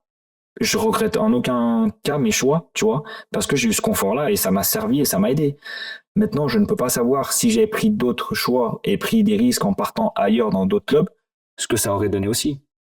Peut-être mhm. que je peux pas savoir où je serais actuellement, mais en tout cas, je pense qu'il y a des moments précis dans ma carrière et dans certaines situations, notamment négatives, le bienfait d'être près de tes proches et dans un environnement qui te permet aussi des fois peut-être d'oublier un peu le foot par période très courte, mais ça te permet au contraire de Mhm. rester concerné aussi à côté et te montrer que Ouais. tu Et as si on besoin de parle de ça aussi. prévoyance, justement, la vie après le foot, comment comment tu la considères? Qu'est-ce qui te vient en tête quand je te parle de la vie après le foot? Hmm. Actuellement, j'y pense pas parce que c'est toute ma vie le football et j'y suis depuis petit mine de rien et ça prend tellement de place que à ce moment-là, je ne sais pas de quoi demain est fait. Encore une fois, rester dans le football, je pense que ce sera important pour moi et un souhait également. Maintenant, te dire quelle fonction ce sera, je ne sais pas du tout. Mais ce que je peux dire, c'est que ça fait partie de ma vie et j'ai besoin de ça, je pense, dans ma vie pour avancer Hmm. et pour Est-ce que être c'est heureux quelque chose aussi. que tu as commencé à préparer de quelconque manière, que ça peut être euh, acquisition de compétences, ça peut être financièrement aussi, de se préparer à ça. Euh, ouais, il y a plusieurs manières de le préparer, mais est-ce que c'est quelque chose sans te dire, bah, je sais ce que je vais faire. Est-ce que tu as déjà commencé au moins à mettre des choses en place dans cette démarche-là? Je me suis Ouais. entretenu un petit peu avec le club de Bourg, dans le sens où là, je suis sous contrat en tant que joueur. Mais moi, ce que je voudrais aussi, c'est pourquoi pas Hmm. m'investir à l'intérieur du club de Bourg par rapport à mon vécu, à l'image que je peux dégager au sein du club, mais et ce que je peux aussi apporter par rapport à ça, que ce soit justement, c'est assez vaste par rapport à ça. Je te dis pas que je pense pas vouloir être coach Ouais. parce que c'est dur et forcément c'est contraignant aussi et c'est très dur. Mais je sais ce que ça et tu peux pas être fixe aussi Oui, si tu c'est veux du confort impossible. par rapport à ça aussi. Les investissements que j'ai fait ici, Oui. c'est tu repars dans un truc pareil à droite, à gauche, contrat, tout ça. Donc non, mais m'investir au sein du club. pourquoi pas, tu vois, aider le club, que ce soit dans le commercial, le sponsoring, mais aussi à la fois aussi chez les jeunes, Ok. un peu touche à tout. Donc je sais pas encore vraiment les responsabilités que j'ai, mais de ce vécu-là, de mon expérience, voilà, aider à faire grandir le club Hmm. de Bourg, qui ça me tient à cœur, et de rester au sein du club aussi, avec une autre Et casquette comment, que joueur. ouais, Donc on en a dis-moi, discuté. dis-moi.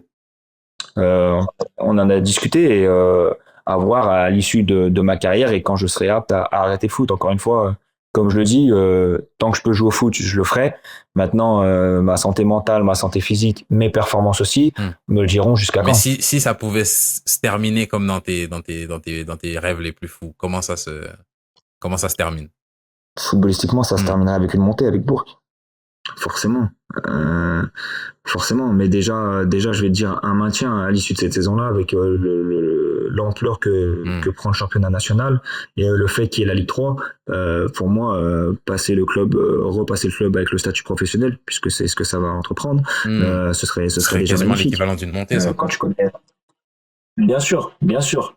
Comme on a dit, la difficulté du niveau national maintenant avec les écuries qu'il y a, comme on peut le voir, les joueurs aussi qui viennent à ce niveau-là, parce que t'as des gros CV de plus en plus qui viennent jouer à ce niveau-là aussi, donc tu sens que le niveau a pris de l'importance et de la valeur.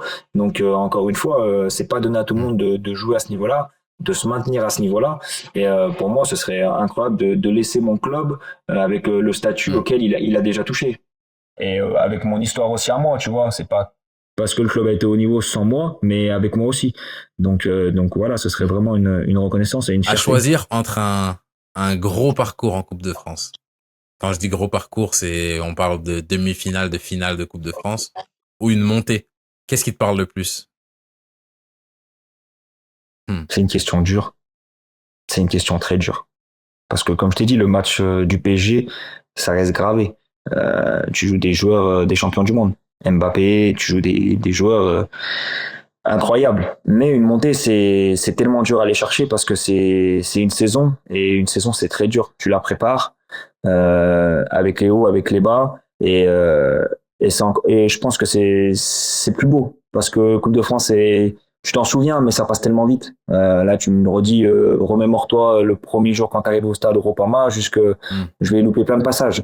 Une saison, tu vas savoir les moments en haut, les moments en bas, et tu vas savoir surtout la finalité. Et au final, tu bosses au quotidien pour ce genre-là, et c'est très dur de Hmm. monter en fin de saison. C'est un sprint archi long. Mais c'est deux choix très difficiles parce que là, comme je t'ai dit aussi, la Coupe de France, Ouais, c'est des c'est moments fort quand même. incroyables.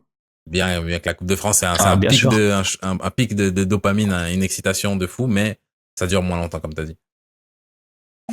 Exactement. Et puis tes Coupes de France, c'est pareil, les parcours, t'es pas à l'abri Ouais, aussi de te faire sortir le premier tour. Enfin, c'est très dur. C'est un peu la chance du tirage aussi. c'est clair. Il y a plein de choses qui rentrent en compte. Là, le championnat, on, on connaît, on connaît la Ouais. prépa, hein. Comment c'est dur, comment je fonctionne, les chaleurs, tout ça. Tu la Hmm. prépares, c'est dur, hein. C'est Qui dur. est-ce que tu nous suggères comme prochain invité? Là, tu as vécu l'expérience au cœur du jeu, il est tard.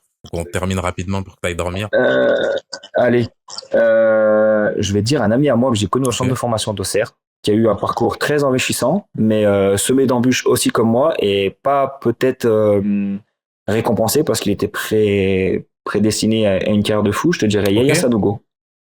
ok, Je leur toucherai deux mots et je pense qu'il serait partant pour ça. ok. Ah ouais, Euh, et bon jeu, ouais. très bon espoir du football et un parcours très enrichissant aussi Hmm. qui peut nous apprendre plein Yes. de choses. Mais top joueur qui est le Hmm. joueur et pas épargné par les blessures. Forcément peut-être les choix aussi, Hmm. mais phénomène. À Auxerre, tu vois, Hmm. c'était incroyable. Et les mecs très très très simples aussi, donc intéressant de savoir son parcours, même Oui, si j'ai eu déjà des interviews de ok. lui, mais ça peut être pas mal.